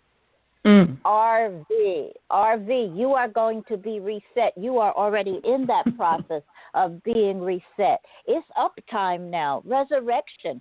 Stand up tall and you are fine. They go away to wherever they're going, because some of them don't really go away, okay? Energy is never completely lost. It just is here or there and used for whatever, as you said. And Frank Baum, his first name was Lyman. He didn't like that. But there were many, 14 to be exact, Oz dramas. But you didn't see all of them or hear all of them. But his mother-in-law, who was depicted in Oz, she was with Susan B. Anthony and them for women's suffrage. So all suffering is going to be gone in a minute. So if you don't feel it, wash yourself up inside, because you got to hold that vessel, hold that goodness water in your vessel. And it's all there, so I'm not going to take more time. But the center of the universe is now Carbondale, Illinois, again. Whoa, Carbondale, Illinois. Yep.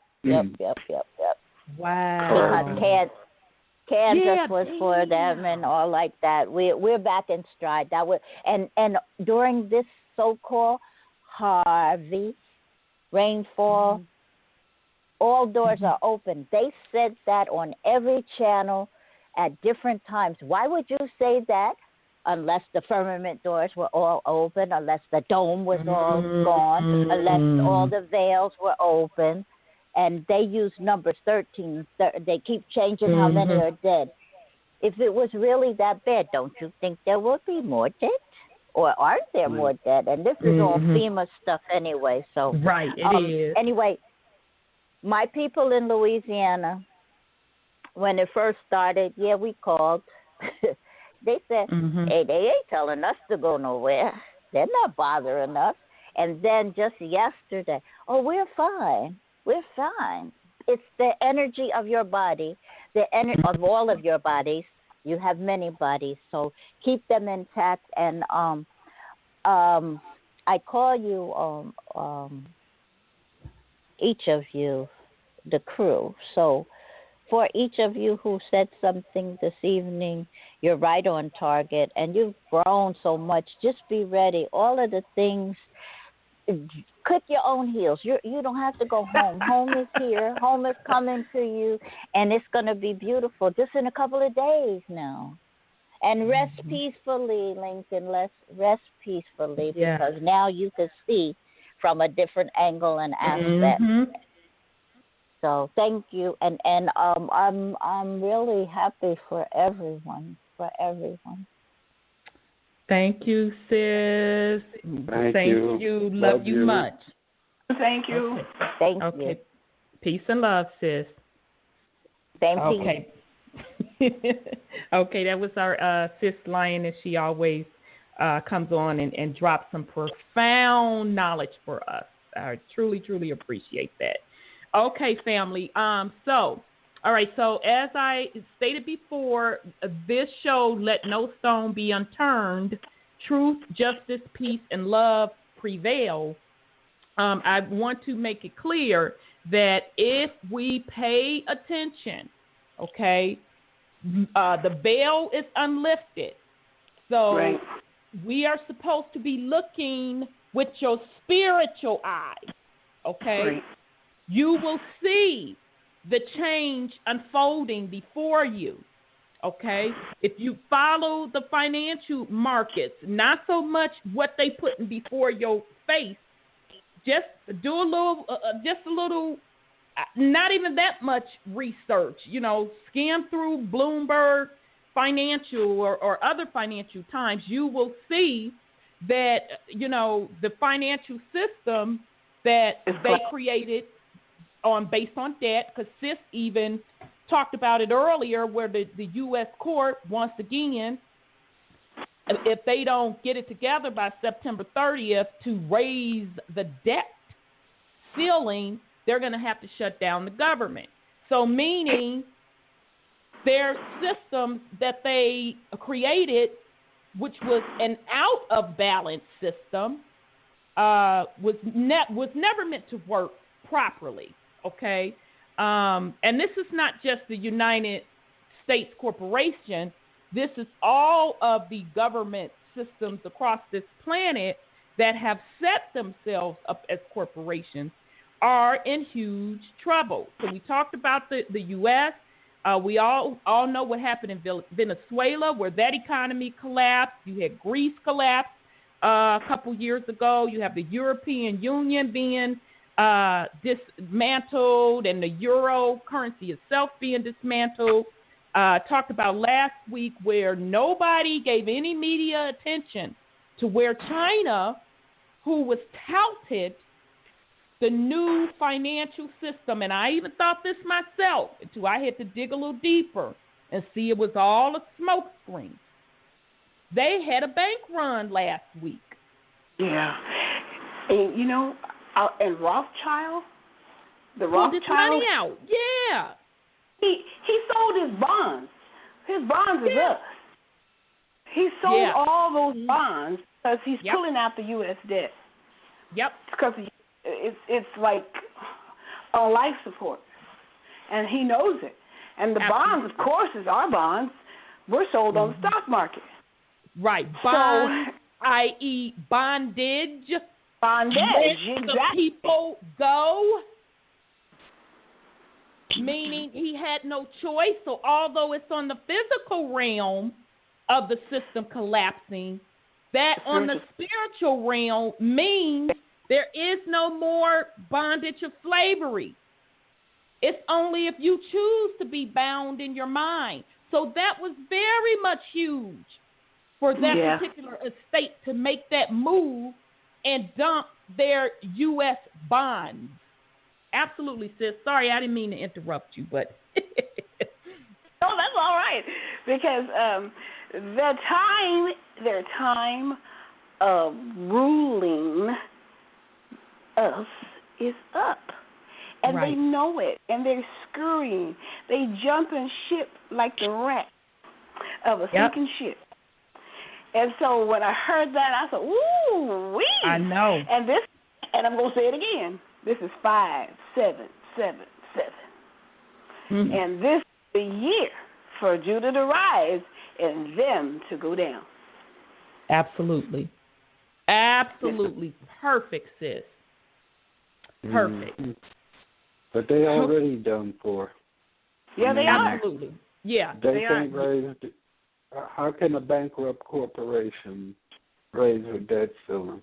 I mean, legally, lawfully, you're already done for. Right. Done for. So they're trying to reconstruct new contracts to trap us back in. Oh, yeah, all them homes going underwater. No, I mean, literally underwater. What I'm saying is, as far as for how they're trying to trap people back in, they got people expecting this currency reset, got you thinking that you're finna receive all this money and this, that, and the other. You know, even that with the Social Security, TDA accounts, all them little tidbits that they're giving people because all this information coming out now and you got these groups fighting for it, but they still ain't saying nothing about it in mainstream. Ain't nobody being arrested. I mean, all these different distractions that are keeping you a part of the system instead of saying, to hell with it. I mean, what bonds do they actually have to be trading us with? That's all part of the bullshit. Yeah, now that we thinking that we're entitled to something. We free. Right. Exactly. To hell with anything they talking about. How you gonna owe me something you ain't got? What you had was me. You didn't loan me. You ain't got me no more. I'm the currency. Absolutely. Always have been. They just done their sigils by putting it in the contract, by writing it down. You believed in it. You participated in it because you believed what those words said, and you voluntarily gave your soul up. That's why I keep hollering, no paperwork, don't sign no paperwork, don't enter into no contracts. For what? I mean, what do you need money for? What do you need to cash in on the bond for if you're going to be able to manifest everything that you need? Why do you need any of their paper, a bond, a cryptocurrency, any goddamn thing? Let their system be dead. We don't need it at all. Mother provides everything that we need. They ain't doing nothing but taking from her and repackaging it and making us think that we have to work for it. It's all ours anyway. And you gonna tell me I got to do this, that, and the other for what's mine? When ancestrally I was just able to just pick what I want when I wanted it. Right. Right. Very good point, brother. Very, very good point. So that's on the financial front, family, what's happening. And again, the financial front has always very much been symbolic of what is happening on the spiritual realm. Okay, so the bonds, the people being sold as chattel, as bonds, was really on the spiritual chain, meaning bounding the souls of men. Okay, so with the 2012 energy that came in, that they talked about on the Mayan calendars, when everybody thought that the world was coming to an end, it was really the Mayans, which are really our ancestors, documenting the changing of the age. Okay, so coming out of the dark ages, going into the golden age, which the golden age represents prosperity, wealth, abundance, freedom, health, and we're going to go into that tonight.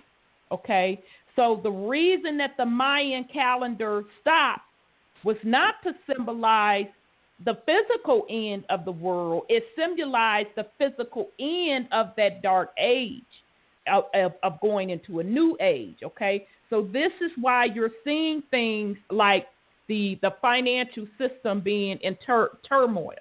Okay, across the planet, controlled government, which government, even the word itself, we talked on that several times on this show. You break down the etymology of it, it is governmental. That's being abolished, where the people are waking up saying, wait a minute, why do I need someone to govern me? Okay, that's what that whole sovereignty movement was about, separating yourself from the trap of the paperwork of licensing your inherent rights, okay, with the corporation that governs you, okay? So, folks are waking up with that and breaking that spell, all right? And you're seeing that not only in this country and over here, they're calling it the sovereign movement, but you're seeing it across the planet as well, okay? So the other stone that is also being unturned is a huge one, because really, to me, it was the main one that set up the systems that we talked about, the financial system, the government systems, is the spell / the chain of religion. Okay, if you do any type of research, you will see that we're at a time now, or an age now, where a record number of folk are not identifying at all with any religion. And this is especially true within the younger generations, all right? They not having that. They don't want nothing to do with the religion at all, okay? And if you pay attention to what Hurricane Harvey was telling you, was that Houston, they got a lot of huge mega churches there, okay? Multi-million corporations. And, where were they to help the people? Nowhere. Literally, one of the mega churches, Olstein, had to be shamed into bringing forth some help to the people. And I love how Brother Seven broke it down in the video, saying that, that was simulation, that those systems of religion and their associated gods to those religions literally did not give a damn with their people drowning. Okay, the folks that worshiped them, they strictly didn't give a damn. They had abandoned them. And that symbolizes that power structure is no more. Okay? It's only going to stand for the folks that haven't broke the spell. But to have control and stronghold over this plane like it did before, it is no longer. Okay? So that is another stone that is being unturned. Now, we also talked about several times on this show the return of the divine energy, how we had been ruled by a patriotic or a male-dominant energy, and we were severely out of balance on this plane. We live on a living, breathing, divine entity, which is feminine. But yet the ruling energy was male-dominated, and with a negative connotation at that. And it showed even by the way that Mother herself was being treated. Okay? So with this age comes back into balance the divine energy. All right? So meaning Mother Earth herself will be getting the necessary healing that she deserves, and she will be ascending, raising her vibration, as the people will be doing the same. Okay? So, pay attention. We've talked about this, but I'm going to keep stressing this. Pay attention to what this divine energy, the symptom of the return of the divine energy is going to be. You're going to have people that are not going to be able to process this energy properly. Okay, so some are just going to go crazy. Although they say that, quote, quote, 1% had a conspiracy for the homosexuality agenda to control the population, like everything else, it backfired. Because that's the age we're in, okay? Because what's happening, their particular magic, their occult, their sigils, they're not as powerful. And not only that, those of us that are awake know how to do it just as well as they do to shut anything down that they are trying to do, okay?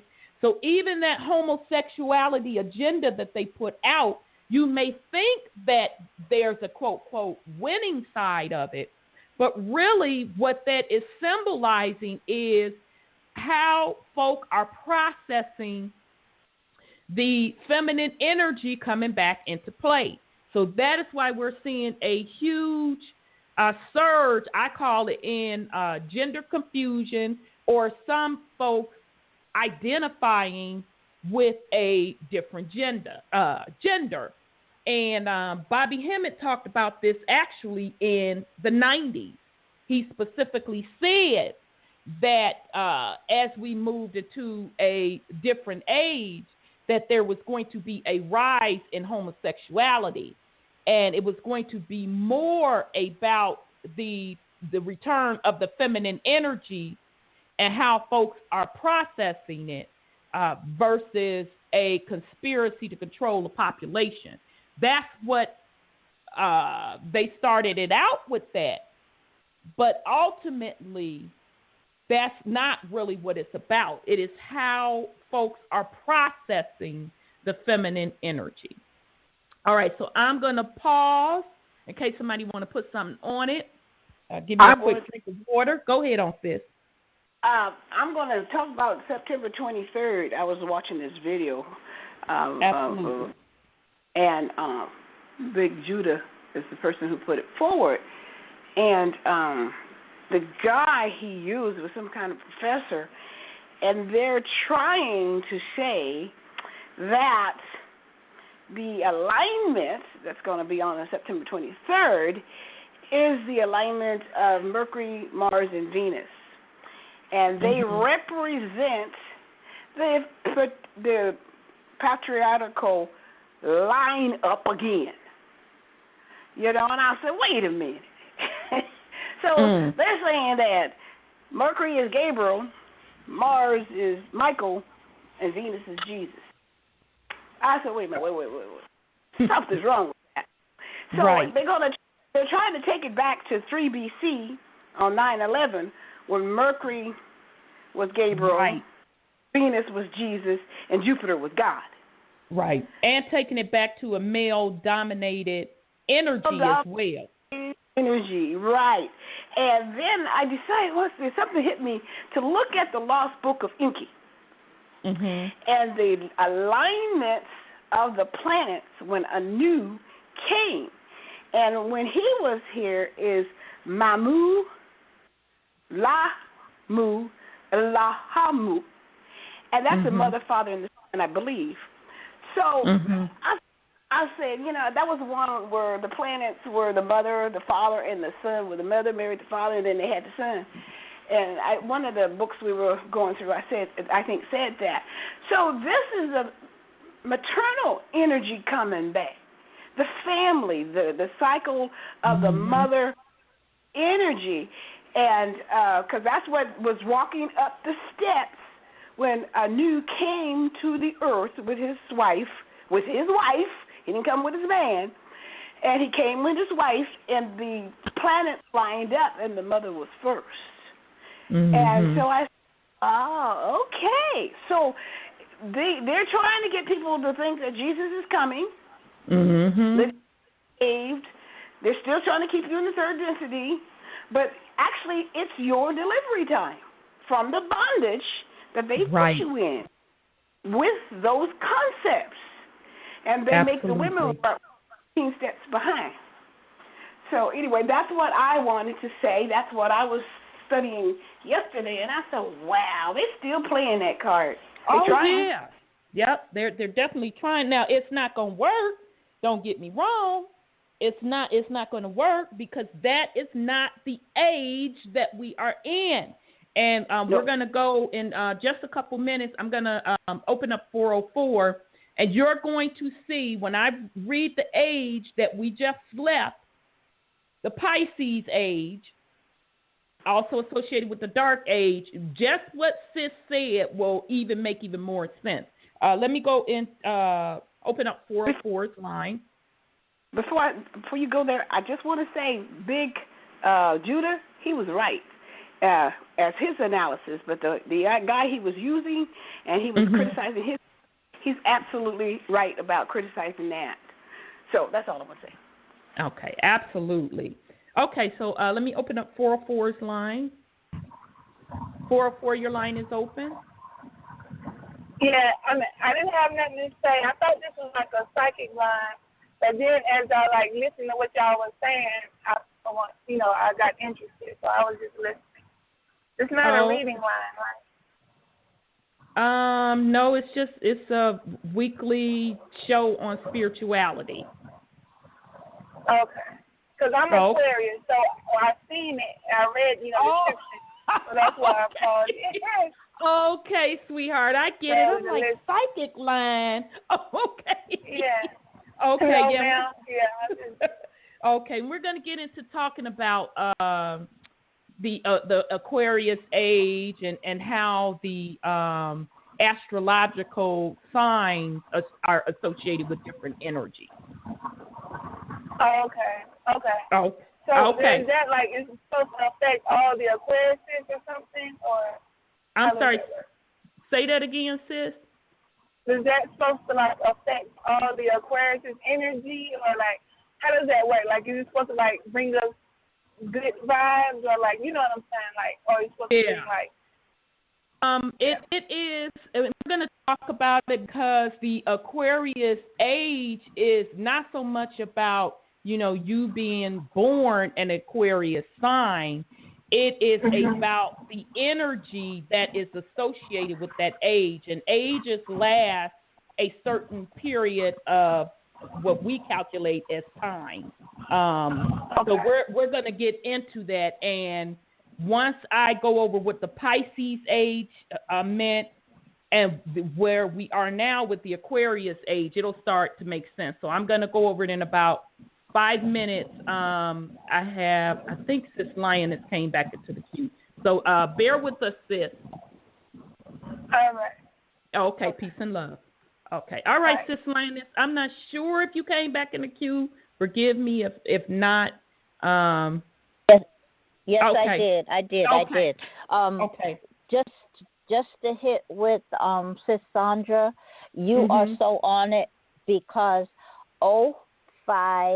you choose. CHUS, course. Get this, people, but I won't go too much into it, but just get this. Equals Jesus. But Jesus equals Mary. Mary, the feminine energy, and the Magdalene, and the highest of the high, is returning, and that's why it will be the matriarchal, because coming back to the love, but it will be the family, because before it had to be the mother who, with the son, who created a new son. Okay, But you're right on it.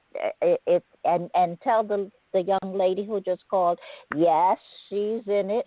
Everybody's in it, and everybody's in it to win yourself back in integrity and full-blown fullness of character and love and coming together and all like that on an individual basis first and then collectively. And 923 has 5 planets all in a row, plus the other things, and plus the new sun, the black sun, and the mother sun, and the mother returning.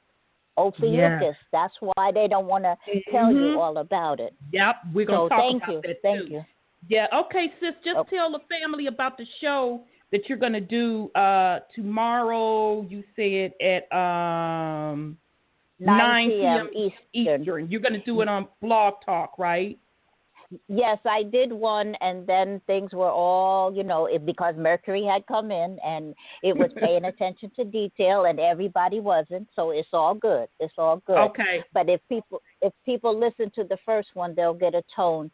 The second one, they were supposed to do a replay because I was away handling details, and I'm back now, and this is going to be the consciousness and family.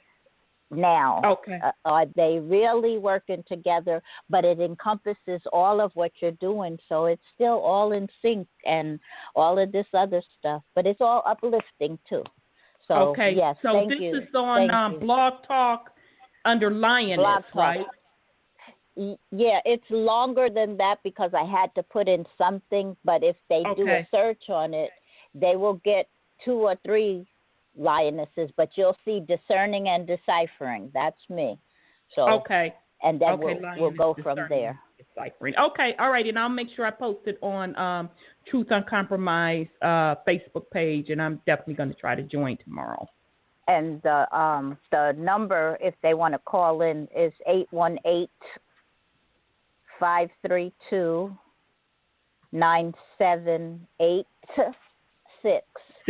But remember, there will still be some remnants of, Mercury. But Mercury's just saying pay attention now because it's all over. And it's just beautiful. All of this is just leading to take your baths now. Take your baths and just be at ease because, and if your family, if nobody loves you, love yourself, hug yourself. That's right. Because you go into the party. If they don't want to go to the party, they don't have to go to the party. No, they don't. That's right. That's absolutely right. Absolutely, sis. So, and you're really hitting to everything. Thank you for hitting to these things. Okay, bye-bye. Thank you, sis. Okay, thank you. Love you, sis. Okay. All right. Okay, so let's get into, let's talk about what the Pisces age meant, okay? Let me do a little article. Here we go. Okay, come on. Okay, so this is off of a website called Wake Up World. And I don't know when this article was written, family, but it goes, the age of Pisces, excuse me, the age of deception. And this is by Jan Fox. I present a way of looking at the age of Pisces from a different perspective. The sun goes through all 12 signs of the zodiac annually, and the zodiac also changes signs approximately. And this is to the sis that called in. This is approximately how long an age lasts, okay? And the zodiac also changes signs approximately every 2,000 years, and is called the precession of the equinox. You're going to hear that, family, a lot tonight. Okay. So on the winter solstice, December 21st, 2012, the end of the world is coming. Okay, so this article was written, that's right, it was written before 2012, y'all. It is simply the end of an age, the age of Pisces, followed by the age of Aquarius. At the present time, we are going through a transitional change. Of course, family, we are in the age of Aquarius because we are, according to the Roman documented time, it's not really the real time, it's a different story. 2017, and the age of Pisces ended on December 21st, 2012. Approximately 4,000 years ago, Moses ushered in the age of Aries when they worshipped the ram/lamb. Okay? So let's be clear, family, when we speak of different biblical characters, it is all code for either energies, astrology, biology, spirituality, not the people, okay? All right. So approximately 4,000 years ago, Moses ushered in the age of Aries when they worshiped the ram/lamb. The previous 2,000 years was the age of Taurus when they worshipped a bull calf called Apis. And so they gave Deuteronomy 9, chapter 9, verse 21, relates that Moses took the golden calf, which is the symbol of Taurus, ground it into dust, and threw it into the torrent that flowed down the mountain, thus setting the age of Taurus and the beginning of the age of Aries, where they began sacrificing the lamb. Okay, so basically they're telling you in Deuteronomy chapter 9, verse 21, what they were describing in the Bible, a ritual, was actually telling you the astrological change of coming out of the Taurus age, going into the Aries age. Okay, and that also is associated with energies. I'm going to get into that. Okay, Christianity is seen at the beginning of the Pisces age, 2,000 years ago, and the symbol for Pisces is the fish, as well as for Christianity. You see it on the bumper stickers everywhere. Christians put the fish symbol on the bumper of their cars. Scripture speaks along with the practice of each on Friday. The age of Pisces could be called the age of deception. Some of the key words symbolizing Pisces are deception, illusion, hidden, misled, confusion, fraudulent schemes, fantasy world, secret, false, fake, mysterious, drug/alcohol, and on the positive side, kind, intuitive, and gentle. It rules the arts and humanities. You can see the deception and illusion in every aspect of your life: appearance, finances, communication, your home, entertainment, health, the food you consume, drugs, government, and religion. If you really look at the world you live in at the present time, now this was back during the 2012 changeover, family, you will see signs of Pisces everywhere in every aspect of your life. Entertainment such as Disney World and Disneyland would certainly be classified as fantasy worlds. Most folks know that the reality shows and the right world of wrestling are totally fake. Virtual reality games are another illusionary form of entertainment. Pisces symbolizes illusion. Look at appearance, models, and actors. They use makeup artists, Botox, plastic surgery, anti-aging serum, implants, and fake tans. If that's not enough, they Photoshop the photos of these models and actors. It simply gives the illusion of the Federal Reserve is a private-owned central bank disguised as a government-owned system, which is no more federal than FedEx. Even their name is deceptive, giving the illusion of being part of the federal government, which in fact it is not. Communication and knowledge are other mediums that are elusive and deceptive. Pisces age people tend to be misled because they want to believe what they see/hear on television or read in the newspaper. Believe what the church and government tells them, or believe whatever is popular at the time.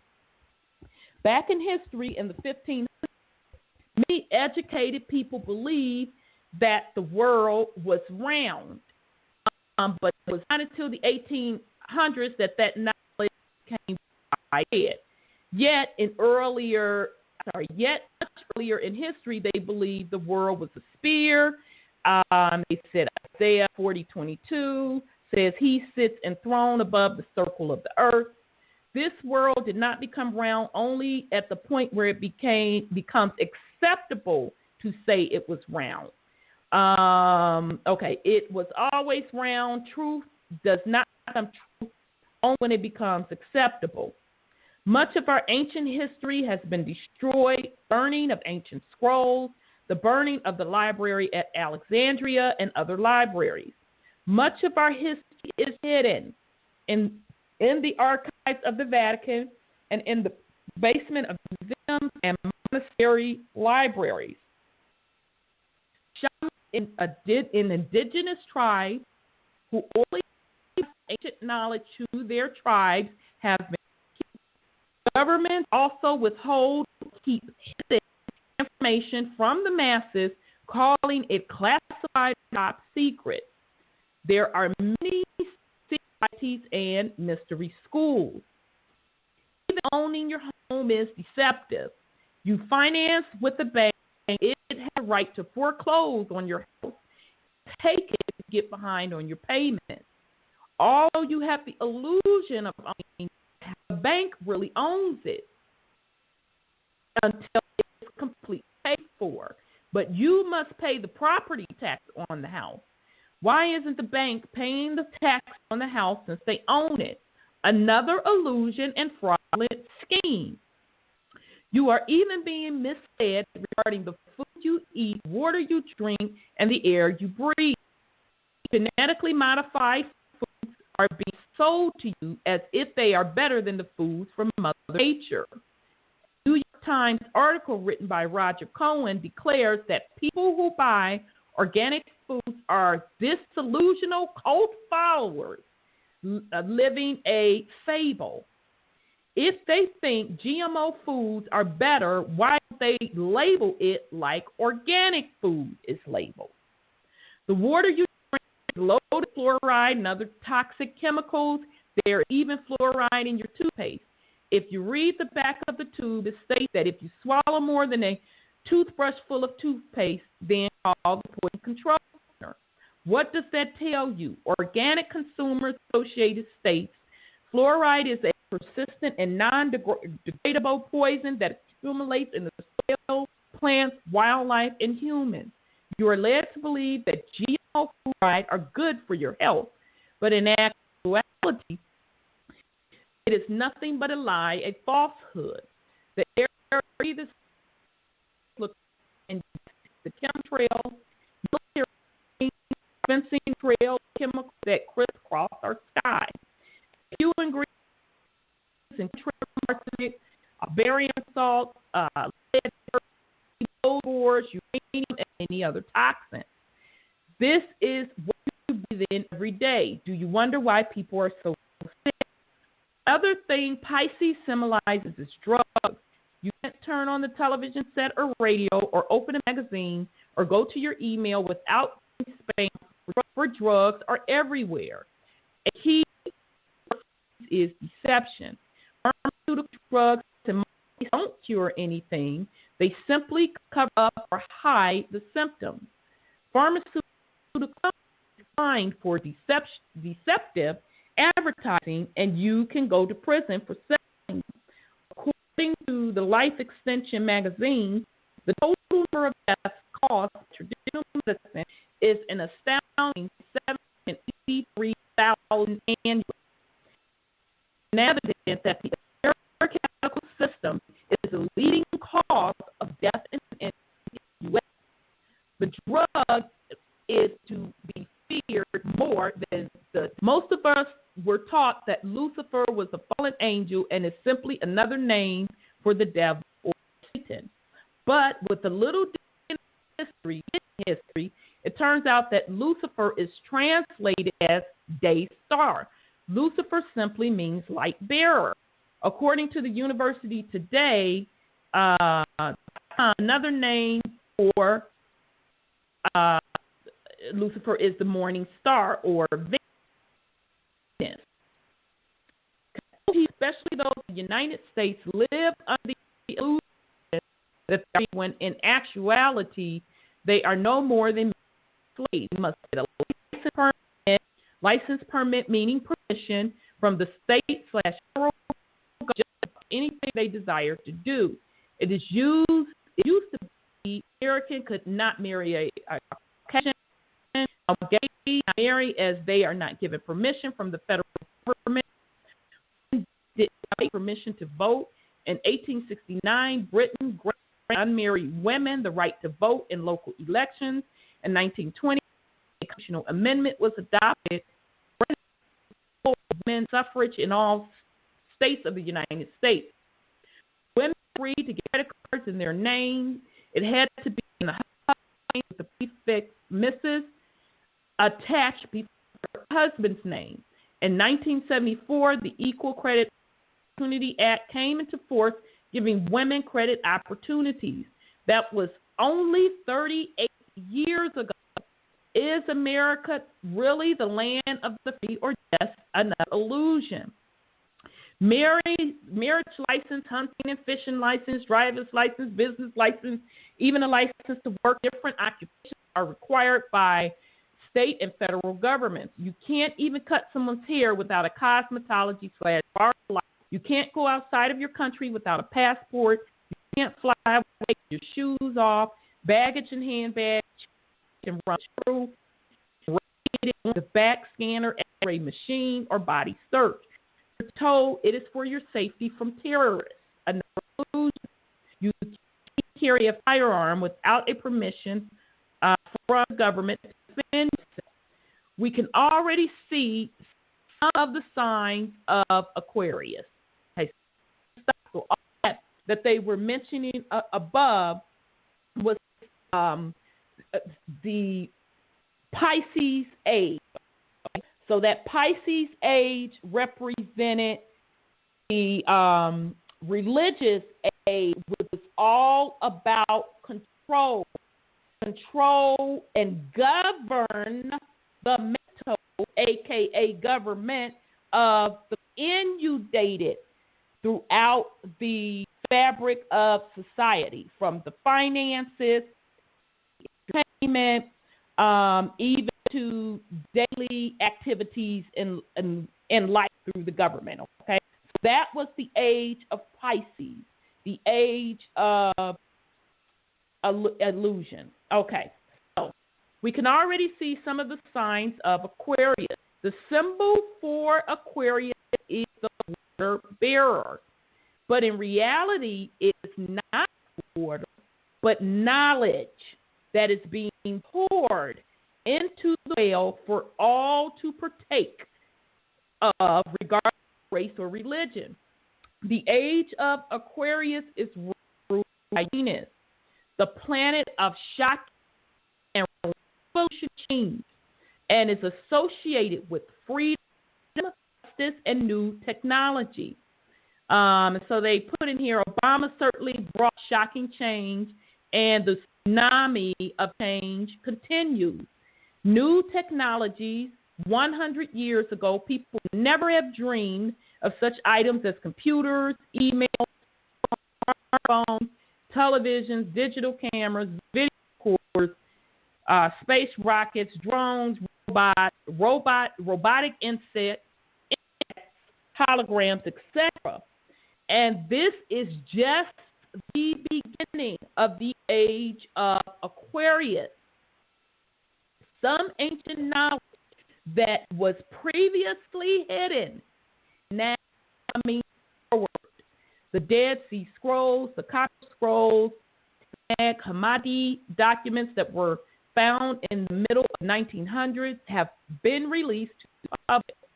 Archaeologists are finding ancient ruins that give us glimpse into history, the knowledge of quantum physics, and that's AKA code word, y'all, for string theory, space, consciousness, remote viewing, and much more.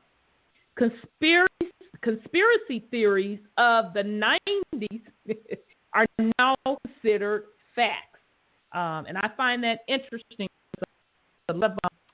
Brother Bobby Hemmett's work that's on YouTube today, and Dr. Dill Blair, hits hard from the 90s.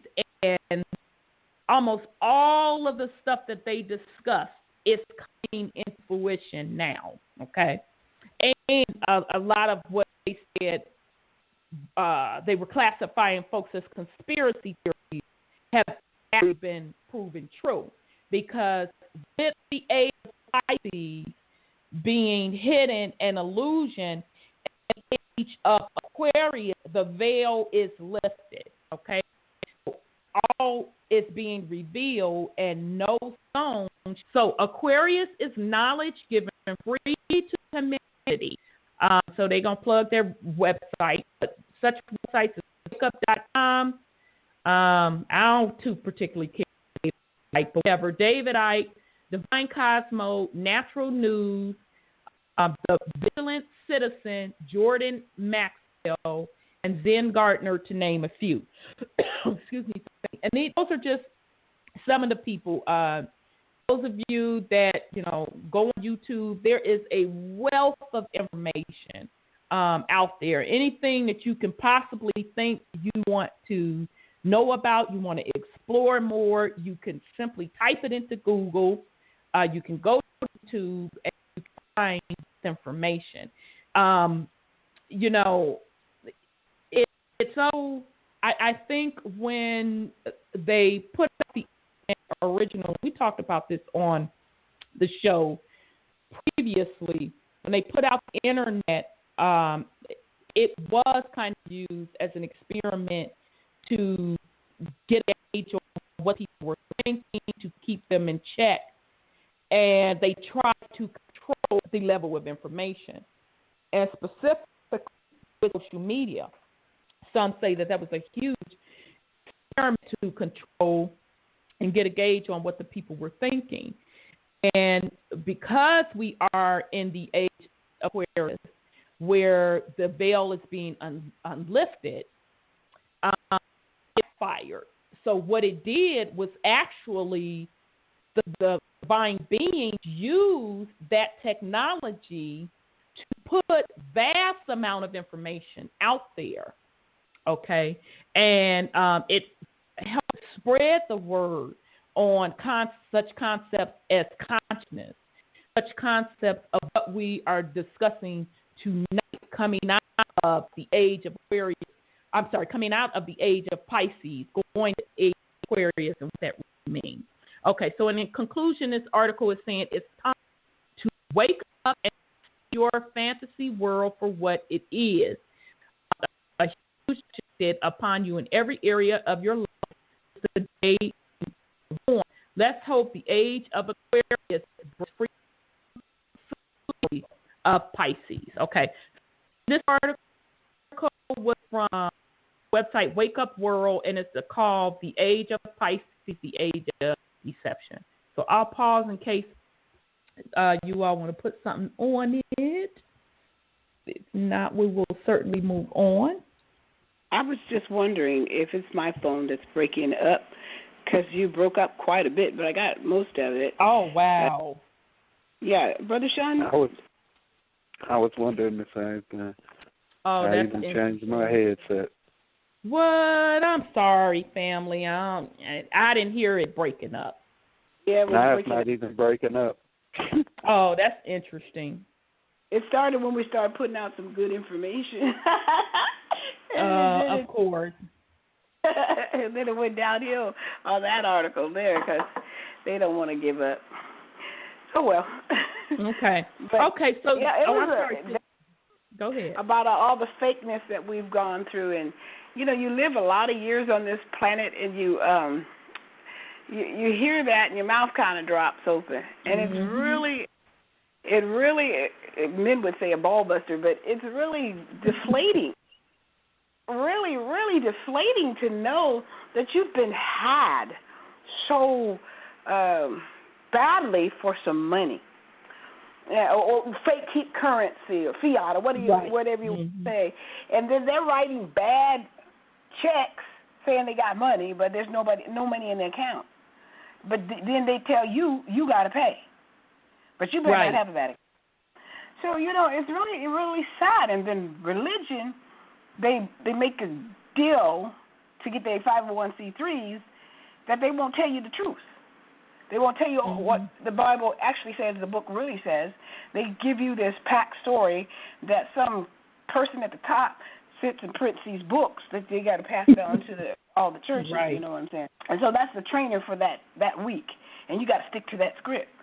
And so there is no truth in the age of Pisces that you really can live off of.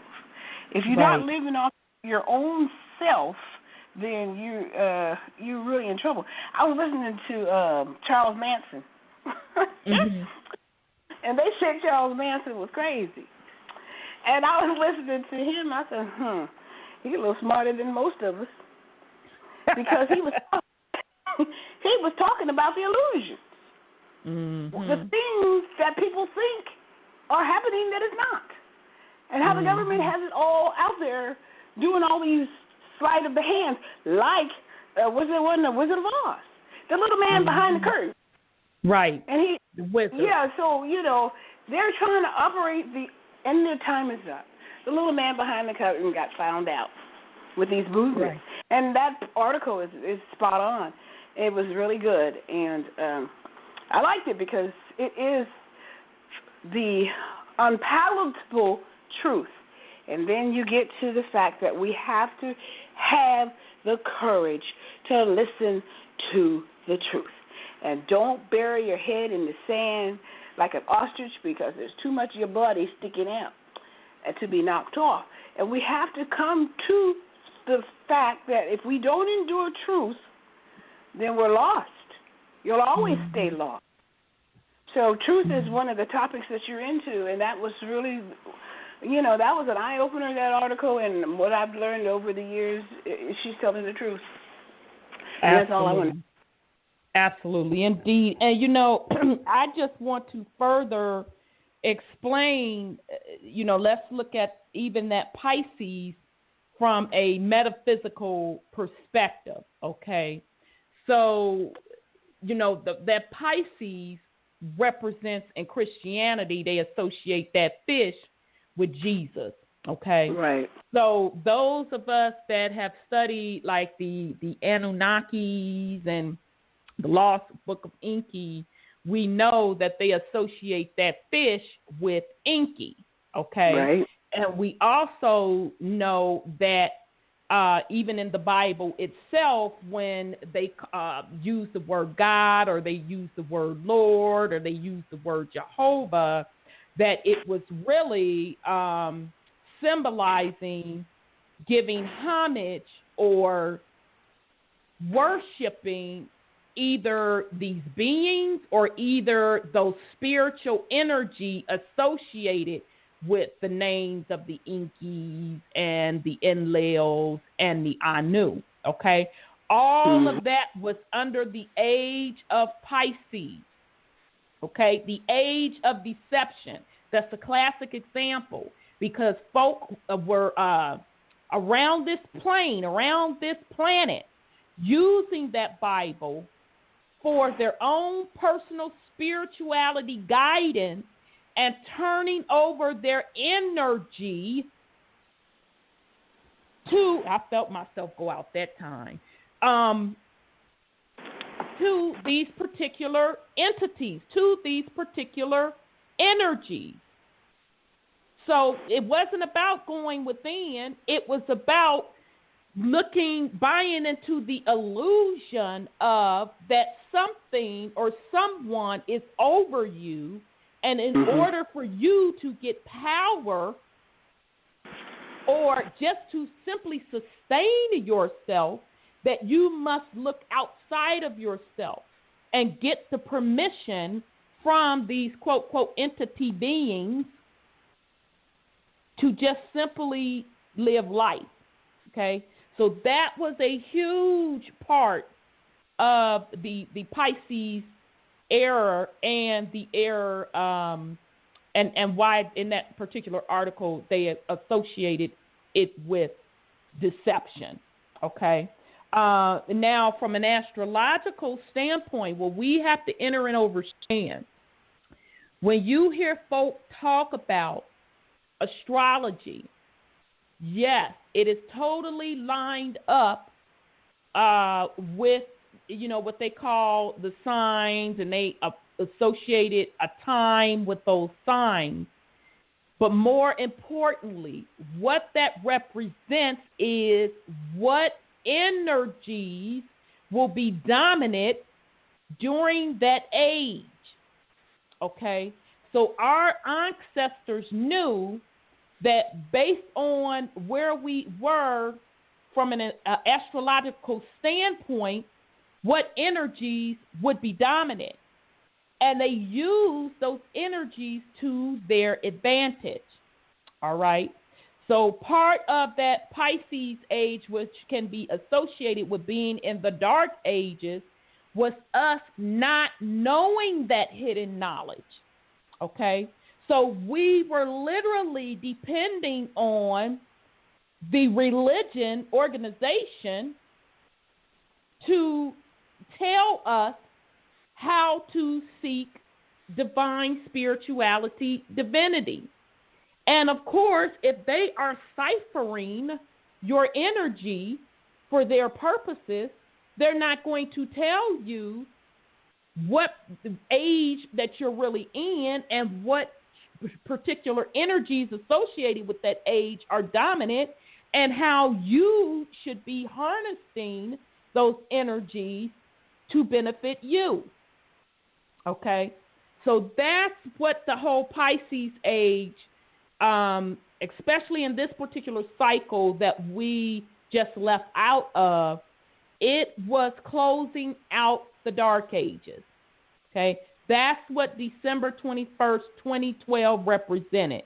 The end of the Pisces age into the Aquarius age, meaning the veil was lifted, and knowledge, the water of knowledge would be flowing. Okay. All right, so I'll pause in case somebody wants to put something on it. If not, we're going to go into the Aquarius age, the age of Aquarius. Okay. All righty. Okay, so here we go. I have another article, and then we're going to get into a video as well. Okay, so this article is off of 3ho.org. The Aquarian shift, what will be different?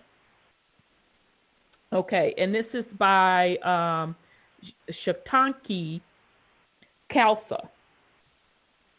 I first heard of the age of Aquarius from a song in the musical Hair. Me too, although I was a little girl, I liked the song. But anyway, I was a teenager in the 60s, and it sounded really cool. I then started hearing about it again from my teacher, Yogi Bhajan. He came to this country in 1969 and started teaching Kundalini Yoga, a type of yoga that had never been publicly taught before. He could see that many changes were coming that were associated with the shift to the Aquarian age, and it was time for people to have the tools they would need to transition from the Piscean age that we have been in for 2,000 years into this new age. So now, hopefully, family, you get an understanding of what new age really means. It just means going from one age into a new age. All right. So what are these ages? Astronomers will tell you that the Earth rotates on an axis and that this line going through the center of the Earth has a slight wobble to it. It goes through a little circular wobble about every 24,000 years.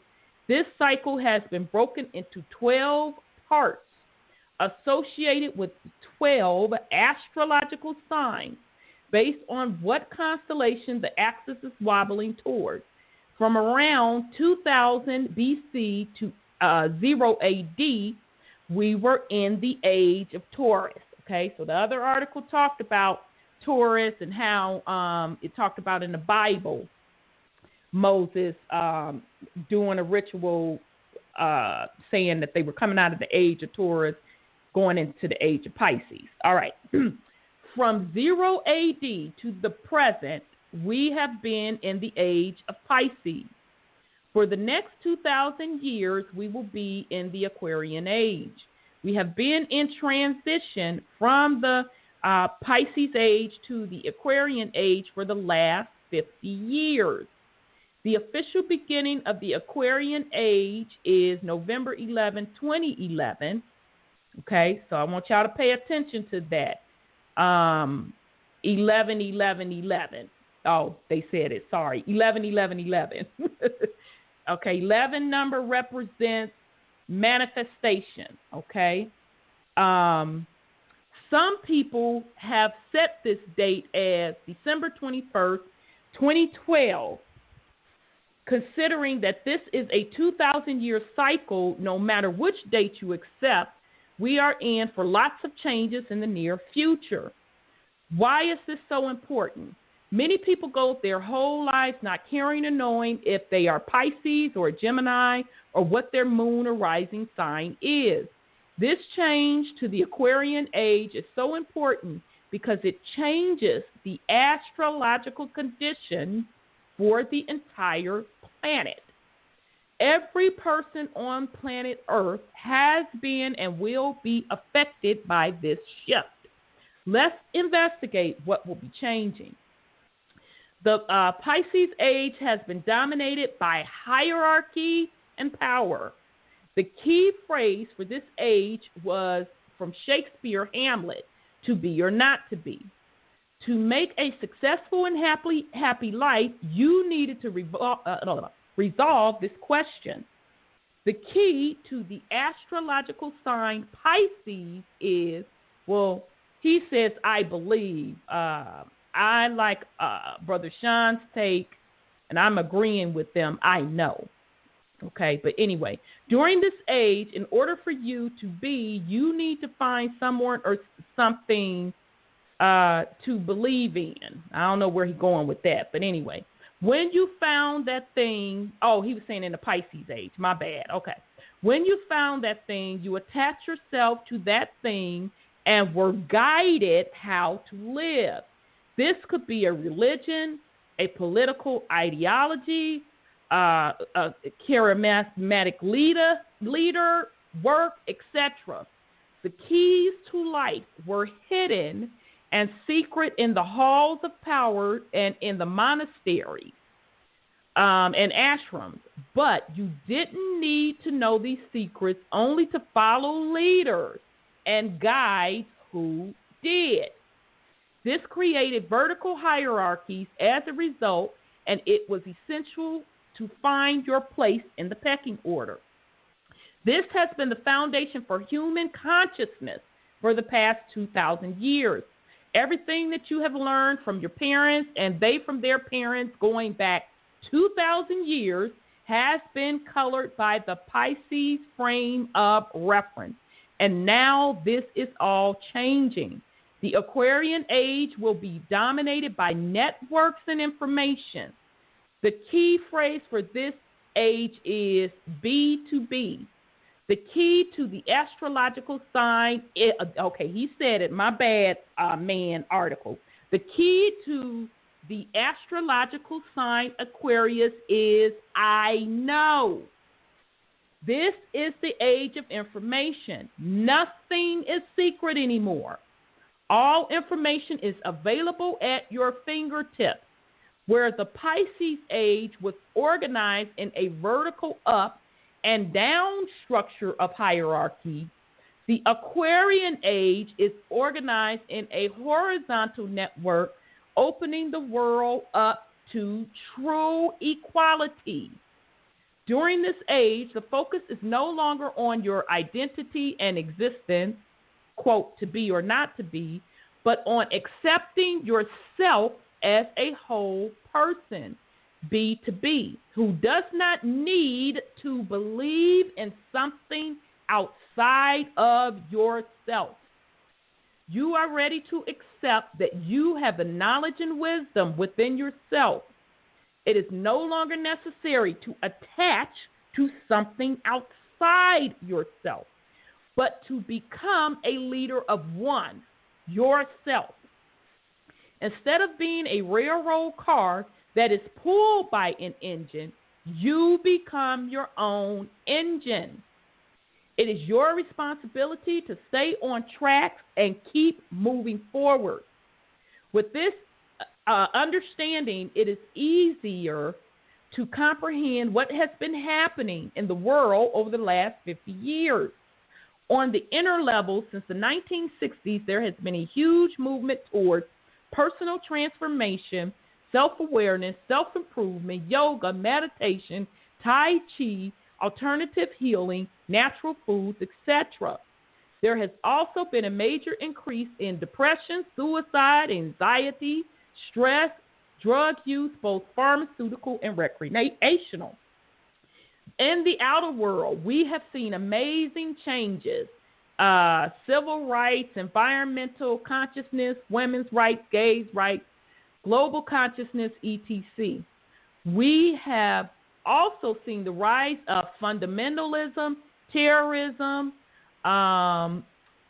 partisanship, political racism, the fear of others, and general fear mongering. The shift is bringing out the best and worst in mankind. Some people are preparing for this shift by opening their hearts and minds and embracing this new age, and some people are intimidated by the changes that they don't understand and want to return to an age in the past or to circle the wagons and trust only those who are like themselves. Transformation is never a painless process. When you fast or cleanse to purify your body, at first you feel worse because toxins get stirred in order to be eliminated. Once these poisons have been cleared, you feel lighter and more energized. Now imagine that every person on planet Earth is going through this shift. We are heading into a time of radical change. It is a time of great potential growth and expansion, but it is also a time of great potential pain and suffering. The more that you understand what is happening, the more that you can go through all of the changes without losing your balance and stability. What can you do to make this transition into the new age of information and consciousness? Here are some suggestions. Have a daily spiritual practice. Every spiritual tradition has one thing in common, a daily practice. This can be many things: yoga, meditation, chanting, prayer, contemplating, exercising, journaling, etc. It is not important what you are doing, but that you do something almost every day, and do it with an intention to let go of your blocks and focus on your consciousness. Kundalini yoga and meditation are the most powerful tools that I have found, but everyone must find their own pathway and collect the tools for their own toolbox. Number 2, don't give in to fear, despair, or anger. There is so much happening that can trigger these emotions: the media, the environment, politics, terrorism, etc. If you understand that these emotions are all symptoms of the Aquarian shift, then you can go through them without losing your center. Number 3, don't be a victim. You have the power to change your life. Don't give that power away to anyone through blame or resentment. You are responsible for your happiness and grace. Don't buy into any view of reality in which you are not 100% responsible for making your life work. The Aquarian Age is all about empowerment and consciousness. Number 4, be a source of light. The more people who consciously choose to embrace the Aquarian shift, the easier this transformation will go for humanity. It is a spiritual truth that a small percentage of people who have shifted their consciousness can influence the rest of humanity. If you are reading this, then you are most likely one of those pioneers. Find a way to spread your light, teach, heal, create community networks, serve, and love. Welcome to the Aquarian Age. Okay, so again, this article is from a website, 3ho.org, and it's the Aquarian shift, what will be different. Okay, so I'll pause. Okay. In case somebody want to put something on it. Yeah. I agree with a lot of it, but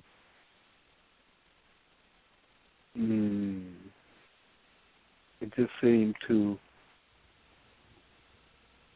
information is the rabbit hole. I mean, there's a lot of mis and disinformation out here. I mean, even though they constantly alluded to self-said all the perfect things that basically anybody can read or hear anywhere. But how much of that is really inner work?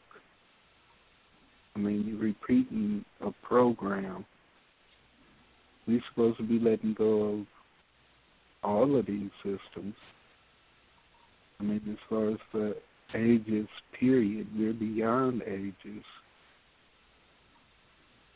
And Mother's frequency is going to rise regardless to what humanity does. Is doing. That's the thing. Very true. They really stuck out humanity. We're not humans. We don't care about humanity. There are certain levels of frequencies for a reason. Lower frequencies are going to stay where they are. We're the beings that can go up and down the frequencies. Mm-hmm. Those beings are energies that exist specifically at that frequency, only can exist at that frequency. Mm-hmm. So it's not for everybody. I'm not waiting around for all of humanity. Agreed. I don't want to come back here. Agreed.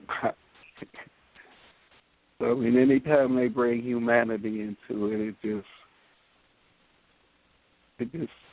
just so resonates.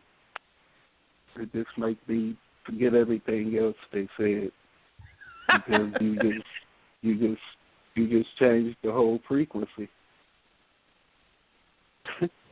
Very good point. Very good point. So, in other words, what Brother Sean, I'm sorry, go ahead. Brother Sean, everybody don't know that secret. Right, and let's keep it real. Let's keep it real here, because everybody may not be resonating on that frequency or vibration level. Mm-hmm. Or everybody else's script may not be to get up out of here. Right. Their script may be to keep going through the Aquarian Age, et cetera, et cetera, et cetera. They may want to ride out that cycle. So the key to the information, but I agree with you on the information, because you can get lost in the information. And I think about Alice in Wonderland, about that rabbit hole, okay? Mm-hmm. Okay, but that goes back to also the concept of being able to use discernment as you are getting information, okay? But and graduate. I'm sorry. But that's why she took the mushroom, in order to open up her pineal gland so she could see what was real. Exactly. Totally agree. So in other words, being on that certain vibrational frequency, and I talked about that earlier in the show, that I'm not telling you not to not look at the news, not watch certain movies, because when you are resonating on a certain frequency and your pineal gland or your third eye is open, you're able to look at those things and see what they truly mean. Okay, so same concept with information. As you grow spiritually, we're all in different points at a spiritual level. You are going to be able to take information and discern it for what is true, what is not true, or what resonates with you for what you particularly need. Okay? So that's with anything. That's with any of the information that even I present. You take it and use it for what resonates with you, and what don't use it. Okay, but very good point with Brother Sean. And actually that goes into the next astrological age that Sis Lion has talked about. It's the hidden one that they don't want us to know about. What is it? Is it pronounced Ophiuchus? I never pronounce it right. What's the hidden one? Oh, am I pronouncing that right? Sounds right to me. Okay. All right. I know, because sometimes I look at words and dissect them differently. Okay.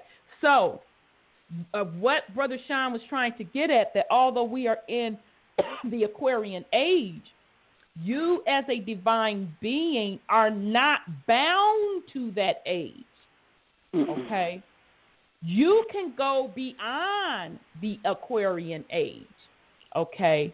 And this Ophiuchus astrological age, they had the audacity to come out with late last year?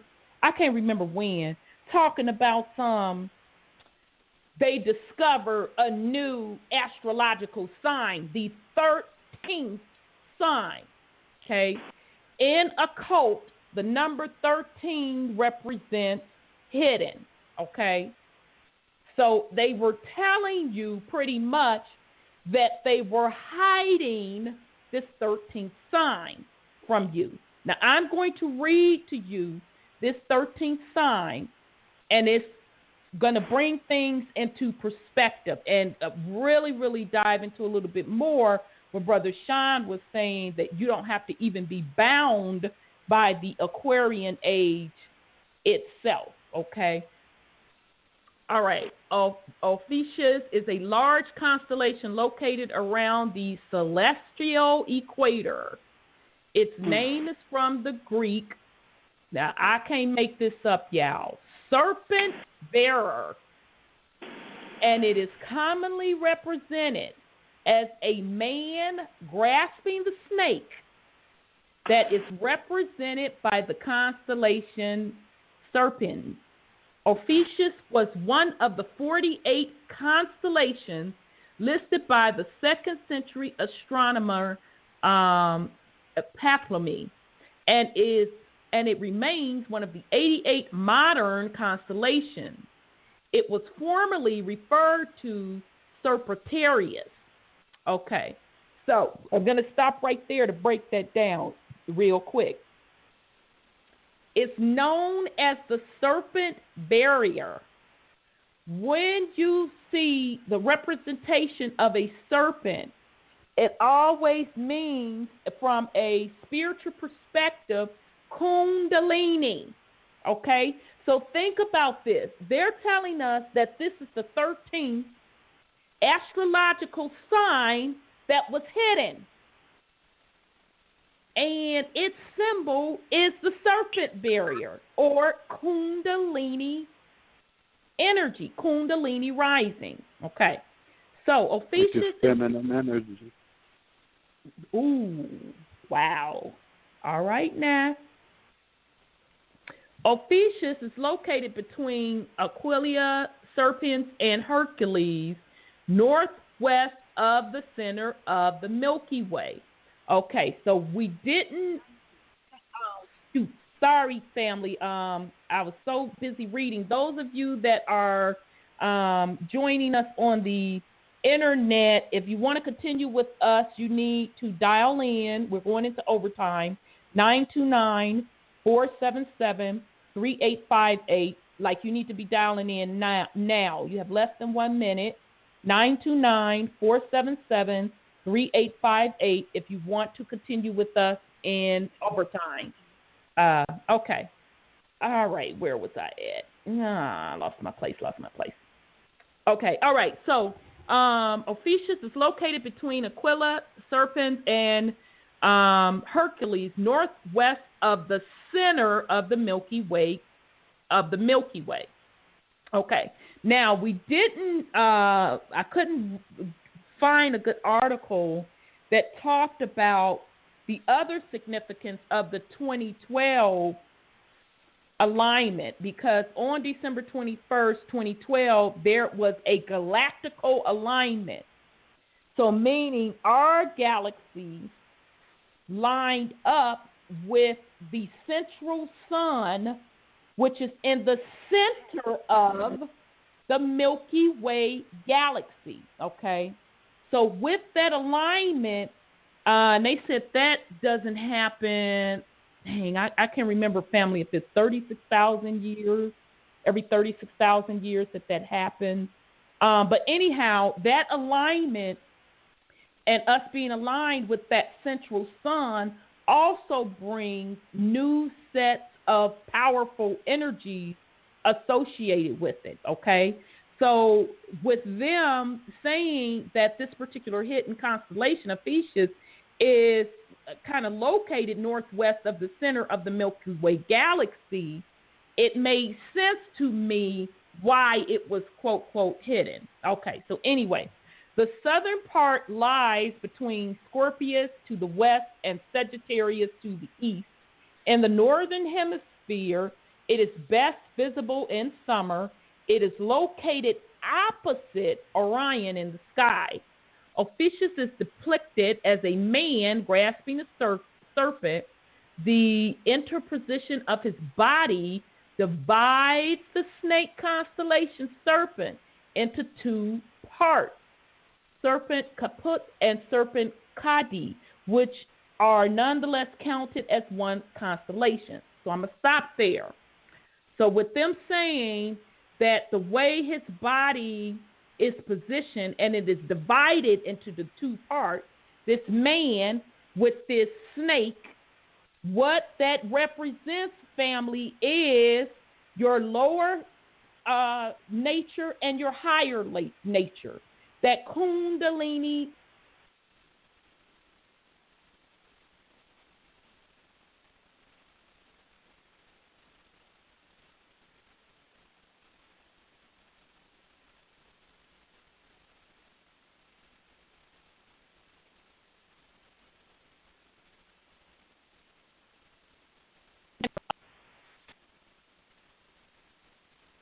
Sister Sandra? Yeah. I guess she broke off. I think she was breaking. Her family, I guess Sister Elro is experiencing technical difficulties. It had been breaking up. She will be back with us shortly. You know, I wanted to make a comment while we're trying to wait for her to get back. Go ahead.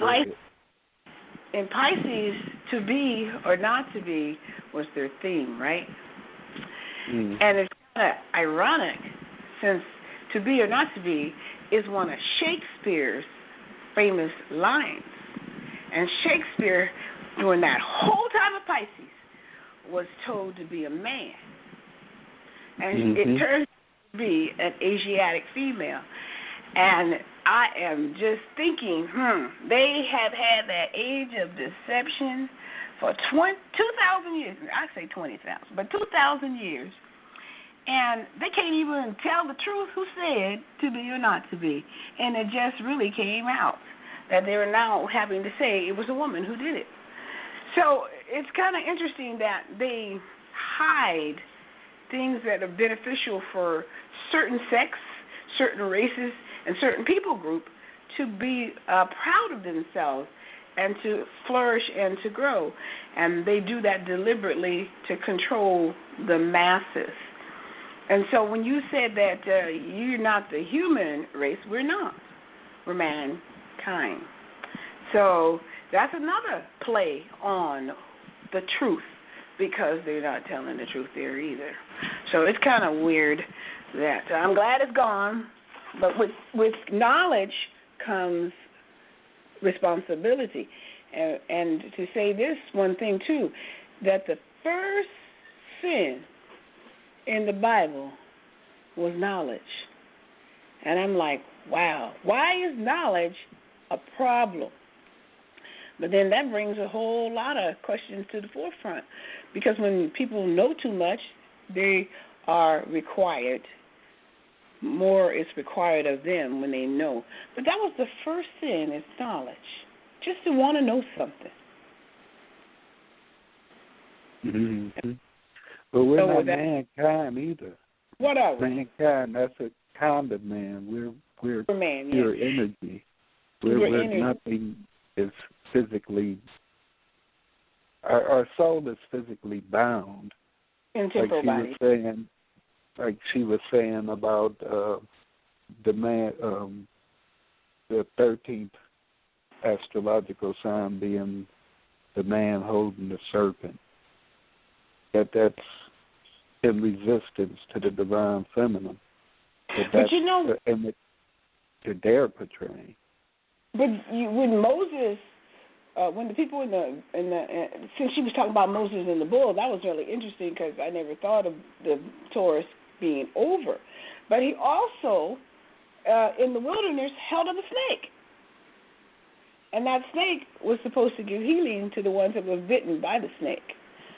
So maybe this new Arcturus, or whatever the planet is, I didn't pay attention to the name of it, but if it's there, maybe it is going to show healing,